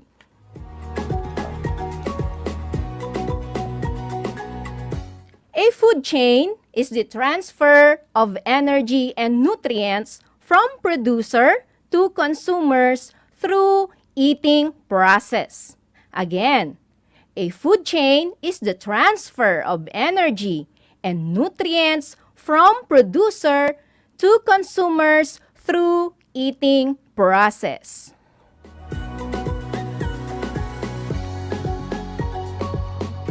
Take a look at the next illustration. For those who have their last or learning activity sheet, you have it on page 50. It's a picture of cabbage, grasshopper, mouse, snake, eagle, and the arrows in between each organism. The illustration shows a cabbage, grasshopper, mouse, snake, eagle, and the arrows in between each organism. Now, what do you think is the purpose of those arrows? Aha! Great analysis, kids! It indicates where energy is passed on because basically, organisms eat, they eat food to obtain energy.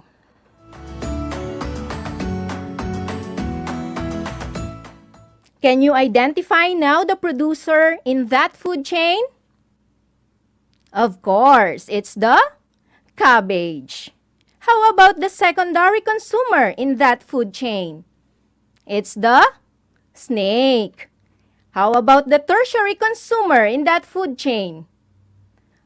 It's the eagle.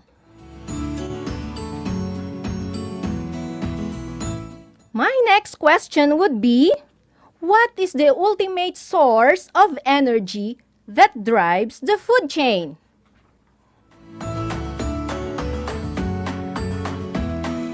You are right. It's the sunlight.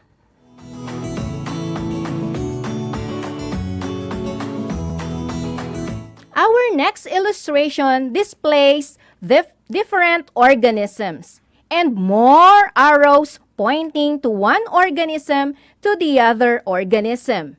It shows that most organisms eat and are eaten by more than one species, right? In short, different food chain in one ecosystem. And class, that is called a food web. Again, will you say it? Food web? Very good. A food web represents several paths through which energy and matter flow through an ecosystem. Again, a food web represents several paths through which energy and matter flow through an ecosystem. So we can also say that a food web is an interlinked food chain. Did you get it? All right.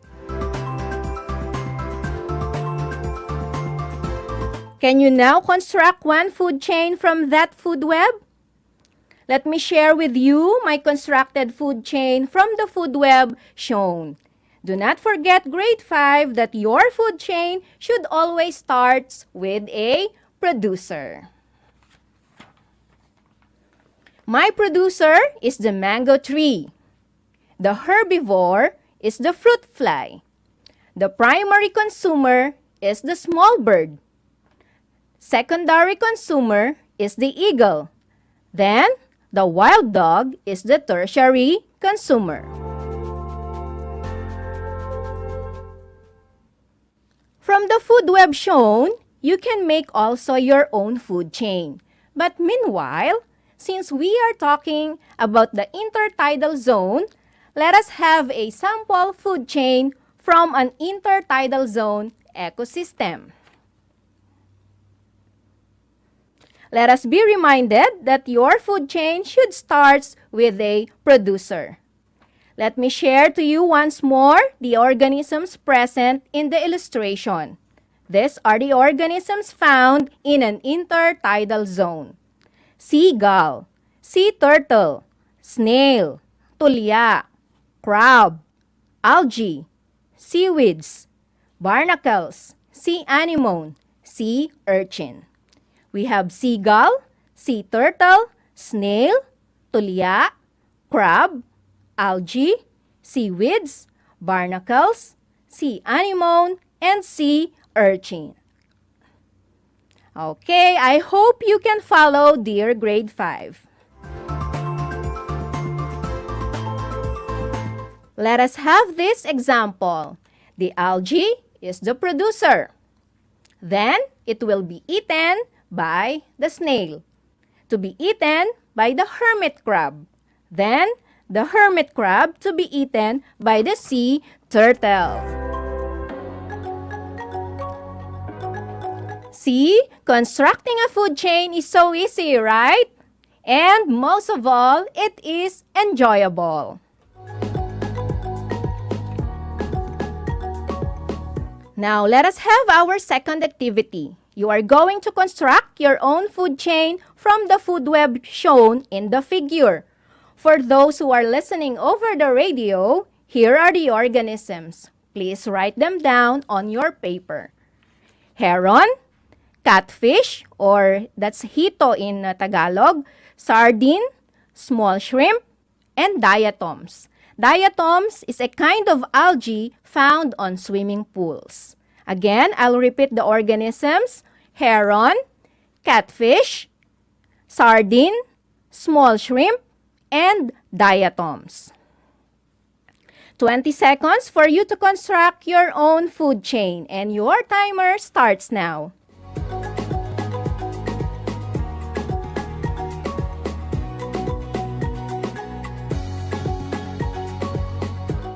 Your time is up. Let us try to check your answers. Here are the possible food chains that can be formed using the food web shown. first possible food chain. Producer is diatoms to be eaten by a small shrimp, to be eaten by a catfish, then to be eaten by a heron. Another possible food chain, diatoms is the producer to be eaten by a sardine, to be eaten by a catfish, then the catfish to be eaten by a heron. I hope that you have properly constructed your own food chain, my dear grade 5 learners.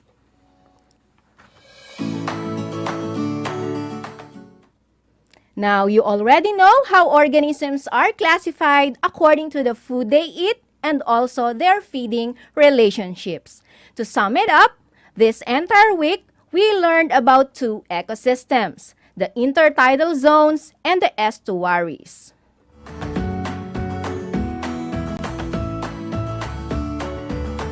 Both the ecosystems and intertidal zone maintain a balance between the land and the sea.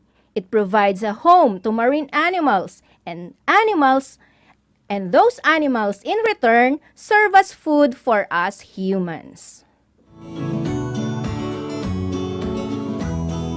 Also, we learned that there are 2 factors affecting the ecosystem, the abiotic and biotic factors. We have learned that consumers can be classified according to the food they eat.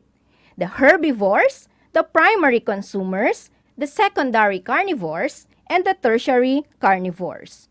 We also learned that food chain is a series of organisms in which organisms feed on another organisms and so on.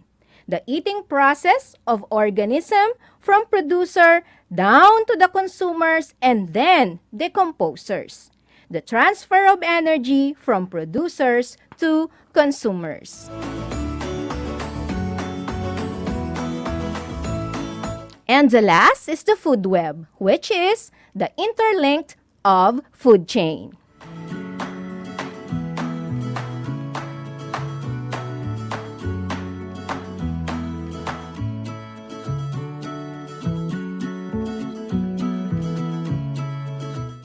For your performance output on the topic feeding relationships in an intertidal zone and estuarine ecosystem, you are going to make your own food chain by illustrating the organism of your choice that usually observe in your own backyard.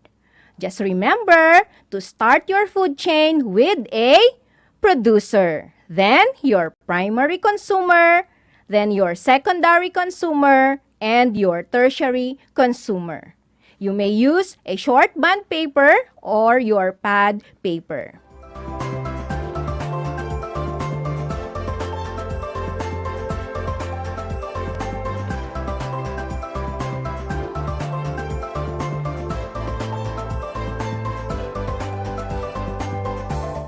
Again, for your performance output on the topic feeding relationships in an intertidal zone and in estuarine ecosystem, you're going to make your own food chain by illustrating the organism of your choice that usually observe in your own backyard. And remember to start your food chain with a producer.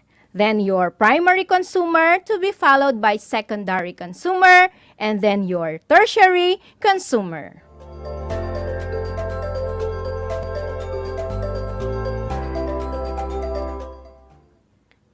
Before we end our episode today, let me share some facts relative to our topic.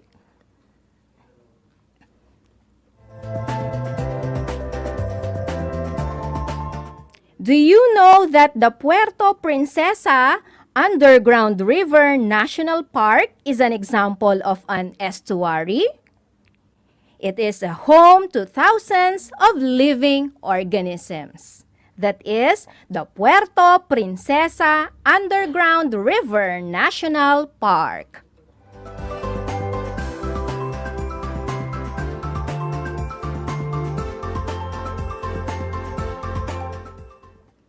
And do you know that the Canarem Wetlands and Bird Sanctuary in Victoria, Tarlac is a home to migratory and endemic birds like the Philippine wild duck, great egret, great blue heron, little egret, cinnamon bittern, turtle dove, eastern marsh harrier, and the long-tailed shrike. For more captivating and amazing pictures of different birds, you can visit the Facebook of our municipality, Victoria. It's Maunlad na Victoria and Victoria Tourism, or you can personally visit the place in Canarem, Victoria, Tarlac. Again, that is the Canarem Wetlands and Bird Sanctuary in Victoria, Tarlac. Another trivia for you, my dear grade 5. Do you know that the Manila Bay is a semi-enclosed estuary facing the South China Sea? It is one of the best natural harbors in the world. The bay is located at the southwest portion of Luzon Island and one of the major islands in the Philippines, that is Manila Bay. Okay, so there you have it, my dear grade 5 learners. I hope you learned a lot today. I am Elvie Silvestre, your grade 5 science anchor teacher for today. Make sure to tune in again next week from 11 o'clock to 11:25 in the morning for another episode of Science Grade 5. Only here at RTV Tarlac, Channel 26 with simulcast broadcast over DZTZ Radio Pilipino Tarlac. And also, please do like and follow the official Facebook page of RTV Tarlac, Channel 26. Until next time, goodbye and God bless us all. Keep safe, everyone.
upang matugunan ang mga kinakaharap na pagsubok ng mga guro at mag-aaral sa gitna ng kasalukuyang pandemya.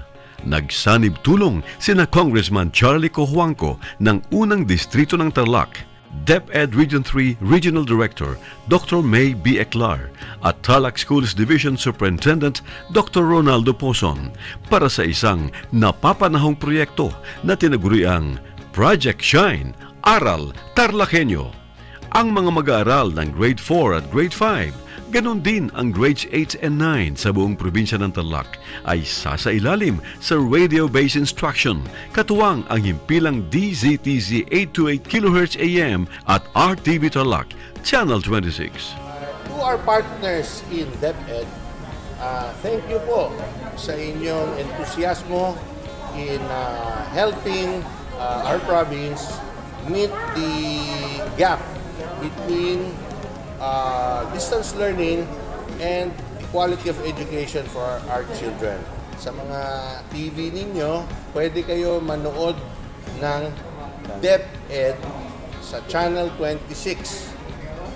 This is first and only TV station in Tarlac owned by Radyo Pilipino Media Group na nagpartner kasama ng DEPED na gumawa ng Aral TarlakHenyo. Proyekto po ito ng DEPED Tarlac Province in partnership with DZTC Radyo Pilipino Tarlac and RTV Tarlac Channel 26. So, yung mga walang tablet or walang internet, pwede manood dito sa programang ito at doon nyo po makikita at masusundan ang mga module ng DEPED sa distance learning. Yung iba pong nakatira, hindi sa Tarlac City, kailangan po mag-Facebook at i-punch in nyo RTV Tarlac Channel 26 on Facebook. Makikita nyo rin yung mga module sa mga handheld devices o cellphones o tablet niyo. So, thank you again to DEPED for being open-minded and helping us meet the challenges of tomorrow.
Good morning, everyone. Good morning, grade 5 learners. Welcome to Aral TarlakHenyo here on RTV Tarlac Channel 26, simulcast over DZTC Radyo Pilipino Tarlac. I am teacher Raymar B. Pedroche, your teacher broadcaster for Mathematics 5, and I will be with you as we make the most out of our discussion today. Dear learners, are you ready for the next exciting and fun learning in mathematics? Make sure that you are in your comfortable place so that you can listen properly and attentively for today's episode. Okay then, please prepare your pencil or ballpen and your notebook. And of course, your Mathematics 5 compendium of notes and instructional support materials. In today's lesson, we will be discussing about visualizing ratio of two given numbers, and you are expected to illustrate ratio through correct representation. Before we proceed to a new topic, can you still recall the lesson with Teacher Agnes the other day? Very good. Last time, we talked about solving routine and non-routine word problems involving division with or without any of the other operations of decimals and whole numbers. So, how do we differentiate routine from non-routine word problems? Good job! When we say routine word problems, it means there are steps or procedure to be followed. On the other hand, non-routine word problems are problems that do not require certain and specific method or procedure. Since we already know the difference of the two, how are we going to solve routine and non-routine word problem? What are the steps? In order to solve routine and non-routine word problem, remember the acronym UPSC. Again, UPSC. Step 1. U stands for understand. Under this, you have to answer the questions what is asked in the problem and what are the given facts. Step 2. P. P is for plan. Make a plan. Under this, you have to answer the questions what operation or operations to be used and what is the number sentence. Step 3. S. S stands for solve. Using the number sentence, solve the problem. And finally, step 4, C, for check. Check if your answer is correct. Again, always remember the acronym UPSC. Understand, plan, solve, check. That's great! You already mastered the concepts of solving routine and non-routine word problems involving division with or without any of the other operations of decimals and whole numbers. How are you going to compare quantities and represent each in symbols?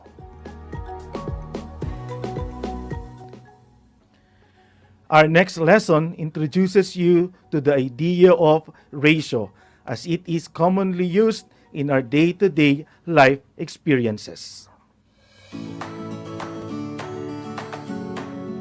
Sets of activities are prepared for you to visualize the concept and how it is applied and utilized in different situations.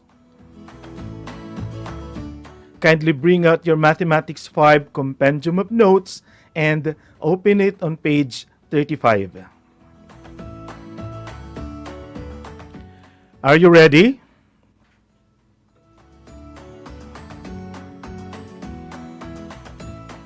Let's have illustrative example number 1.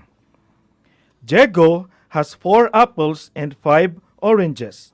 Let us compare the number of apples to the number of oranges Diego has.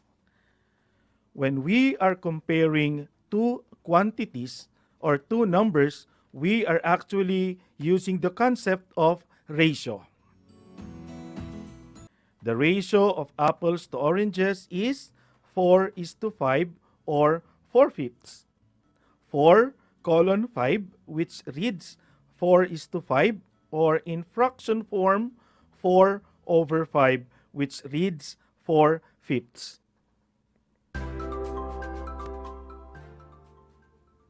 Take note that the quantities should be of the same order with the sequence as it is presented in the statement. Keep in mind that the ratio of apples to oranges, 4:5, is different from the ratio of oranges to apples, which is 5:4. When writing a ratio, it is very important that you consider the correct order of the things given in the statement.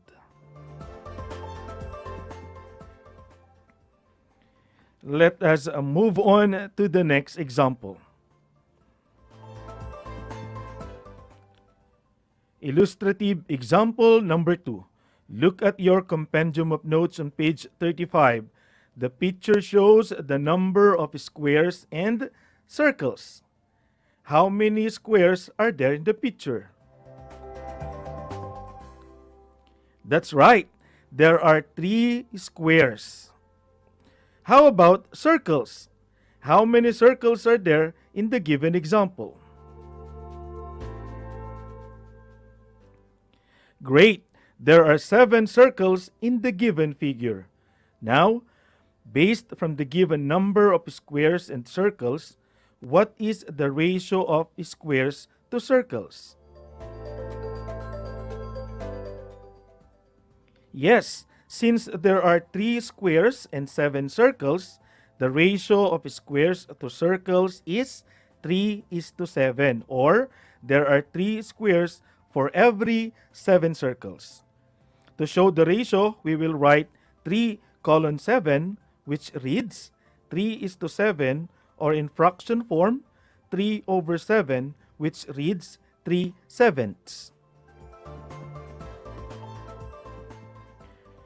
Let us move on to the third illustrative example. Look carefully at the picture. The picture shows 5 roses and 7 sunflowers. Based on the picture, what is the ratio of roses to sunflowers, sunflowers to roses, and sunflowers to all flowers? What is your answer? Let's see if they are correct. For A, the ratio of roses to sunflower is 5:7. This means for every 5 roses, there are 7 sunflowers. In colon form, we write 5:7, which reads 5:7, or in fraction form, 5/7, which reads 5/7.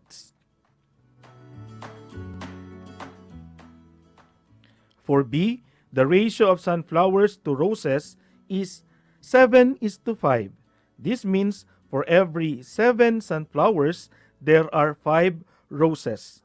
In colon form, we write 7:5, which reads 7:5, or in fraction form, 7/5, which reads 7/5. And the third statement, the ratio of sunflowers to all flowers is 7:12. In colon form, we write 7:12, which reads 7:12, or in fraction form, 7/12, which reads 7/12. Are your answers correct? Very good. To our grade 5 learners, I admire you for being a good listener. Let's now have a recap.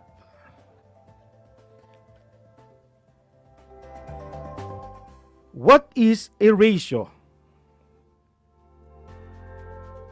Yes, ratio is a comparison of 2 different things or numbers that indicates their relation to each other.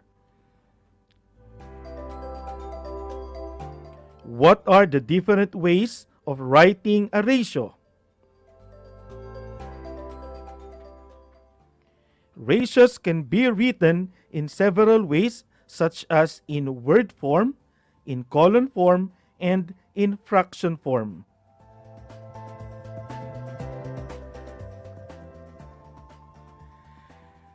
That's it, grade 5 learners. Let's see if you can now apply what you have just learned. Kindly open your Mathematics 5 instructional support materials on pages 26 and 27.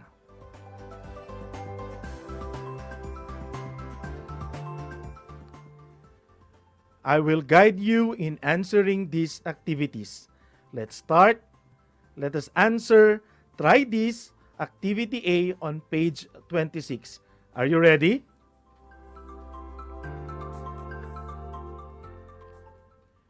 The picture shows a calendar and a clock. Question number 1. What is the ratio of number of days to a week? Number 2. What is the ratio of the number of months to a year? Number 3. What is the ratio of an hour to minutes? Number 4. What is the ratio of a minute to seconds? And finally, number 5. What is the ratio of number of days to a year?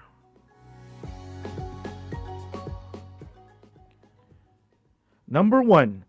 What is the ratio of the number of days to a week? Again, what is the ratio of the number of days to a week? I will give you 5 seconds to answer.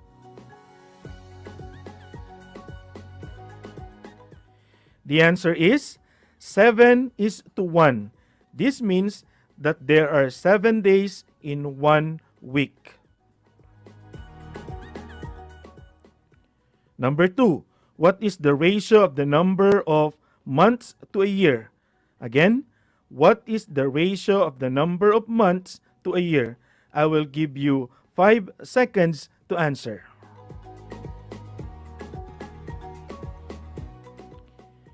The answer is 12:1.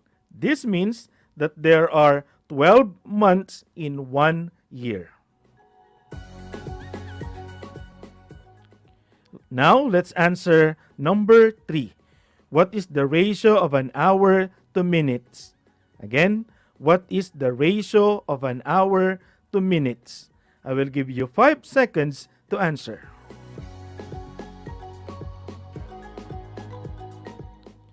The answer is 1:60. This means for every 1 hour, there are 60 minutes. For item number 4, what is the ratio of a minute to seconds? Again, what is the ratio of a minute to seconds? I will give you 5 seconds to answer.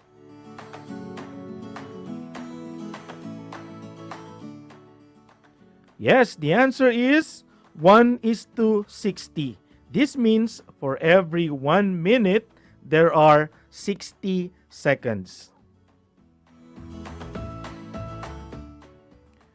And finally, what is the ratio of the number of days to a year?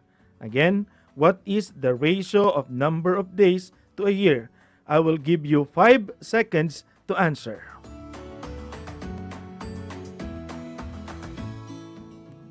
The answer is 365:1. This means there are 365 days in 1 year.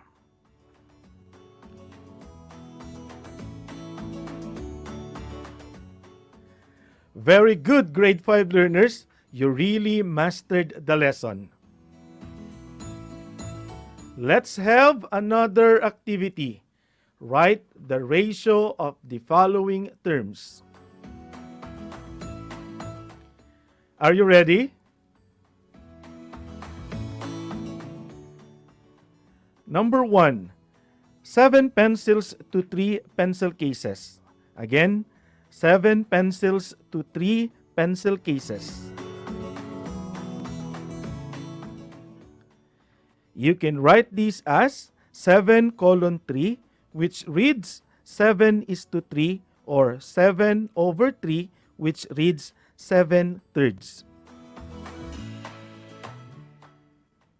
Number 2, 4 pails to 9 basins. Again, 4 pails to 9 basins.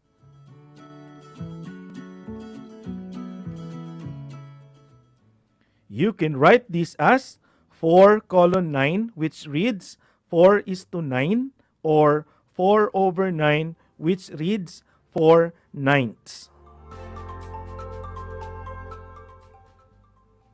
Number 3, 10 spoons to 13 forks. Again, 10 spoons to 13 forks. You can write this as 10 colon 13, which reads 10 is to 13, or 10 over 13, which reads 10 13ths. Number 4, 2 tables to 8 chairs. Again, 2 tables to 8 chairs.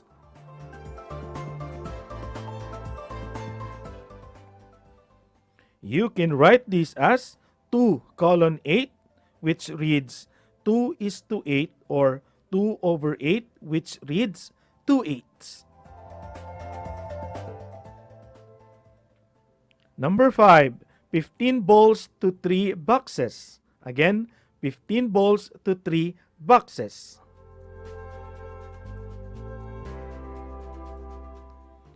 You can write this as 15 colon 3, which reads 15 is to 3, or 15 over 3, which reads 15 thirds. Very good. You are ready for another activity. This time, we will apply the skills you have learned by answering a word problem. Are you ready? Do you remember the steps in solving a word problem? Very good. Here is the problem. Mary and Jose harvested their fruits from their orchard. They gathered 12 mangoes, 9 guavas, 11 star apples, 3 coconuts, and 15 avocados. Again, Mary and Jose harvested their fruits from their orchard. They gathered 12 mangoes, 9 guavas, 11 star apples, 3 coconuts, and 15 avocados. What is the ratio of mangoes to guavas? Guavas to star apples to coconuts, and coconuts to avocados. Again, what is the ratio of mangoes to guavas? Guavas to star apples to coconuts, and coconuts to avocados. I will give you 10 seconds to answer.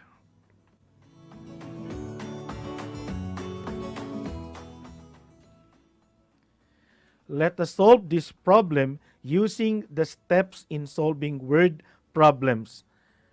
What is the acronym in solving a word problem? Yes, UPSC. And what is UPSC? Very good. Understand, plan, solve, and check. Step 1. Understand. What is asked in the problem and what are the given facts?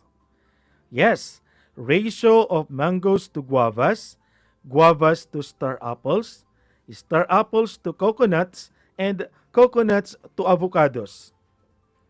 The given facts are 12 mangoes, 9 guavas, 11 star apples, 7 coconuts, and 15 avocados. Step 2. We will use the table in solving the problem. Step 3. Solve. Since there is no operation to be used in the problem, we will not compute. Instead, we are going to fill in the table.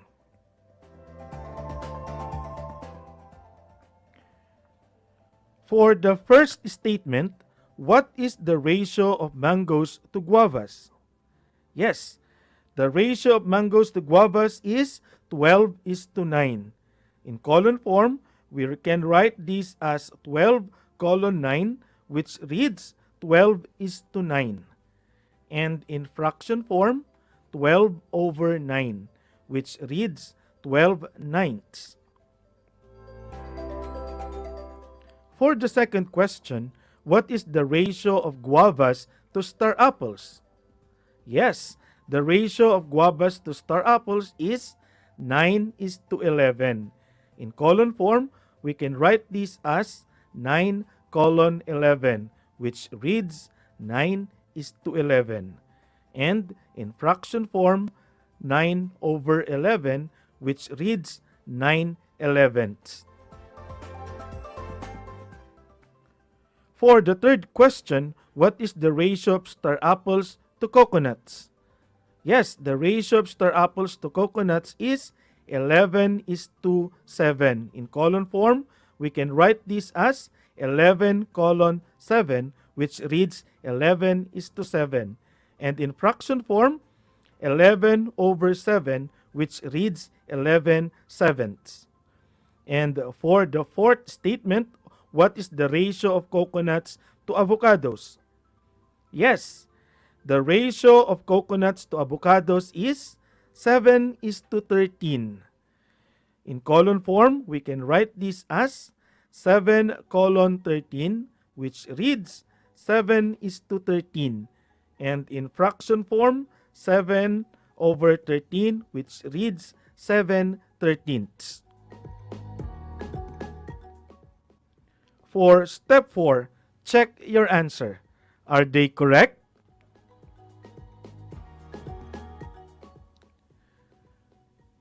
Well done! So we were able to visualize the ratio of two given numbers. Let us put that understanding to the test by answering the next activity, and that will be your assigned task to do. Work on try this B and C of your module. Write your answers in your math notebook. Dear parents and guardians, please provide assistance to your children in accomplishing the next activities found in their Math 5 instructional support materials. Well, that's it for now. You will have more mathematics activities next meeting. I hope you learned a lot today. Once again, I am Teacher Raymar B. Pedroche, your Mathematics 5 anchor teacher. Until next time.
Tuwing sasapit ang alas 5 ng hapon, parangalan natin ang ating mga kababayan na nasa unahan laban sa COVID-19. Lumabas tayo sa pintuan ng ating mga tahanan. Dumungaw tayo sa ating mga bintana. At atin silang bigyan ng masigabong palakpakan. Gumawa tayo ng ingay, ipagbunyi ang ating frontliners, at ipahayag ang ating walang hanggang suporta sa kanilang kabayanihan. Gusto ko lang pong i-take itong opportunity ito para magpasalamat sa lahat ng mga doktor at nurses, especially yung mga nag-alaga po sa akin, sa buong Asian Hospital, at sa lahat po ng ating frontliners. Umawit tayo at sumayaw at ipakita ang ating talento bilang pagsaludo sa mga bayaning nasa unahan. Talunin natin ang COVID-19. Sama-sama nating pagalingin ang ating inang bayan. Kaya natin to. We heal as one.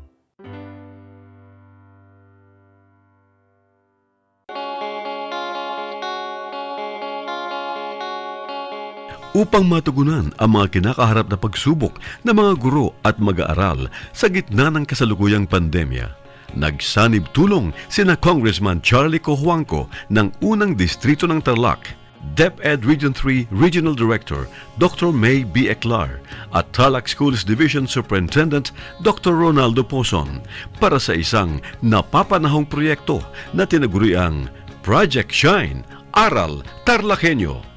Ang mga mag-aaral ng Grade 4 at Grade 5, ganon din ang Grades 8 and 9 sa buong probinsya ng Tarlac ay sasailalim sa radio-based instruction, katuwang ang himpilang DZTZ 828 kHz AM at RTV Tarlac, Channel 26.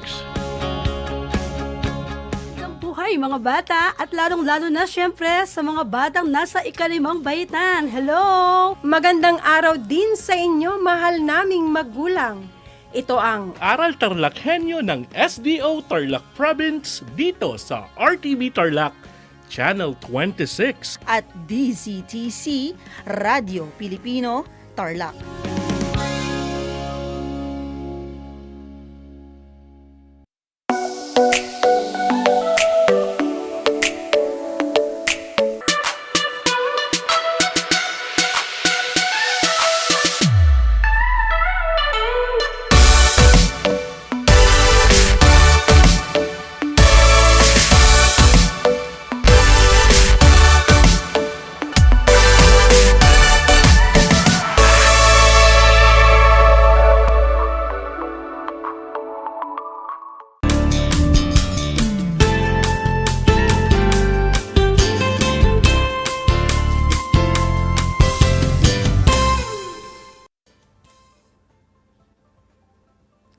Magandang araw mga bata, lalong-lalo na sa mga mag-aaral ng ika-5 baitang na nanonood at nakikinig sa atin sa araw na ito. Sumasa inyo ang Aral TarlakHenyo mula sa RTV Tarlac, Channel 26 at sabay naririnig sa DZTC 828 Radio Pilipino Tarlac. Tayo rin ay napapanood sa FB Live ng RTV Tarlac, Channel 26.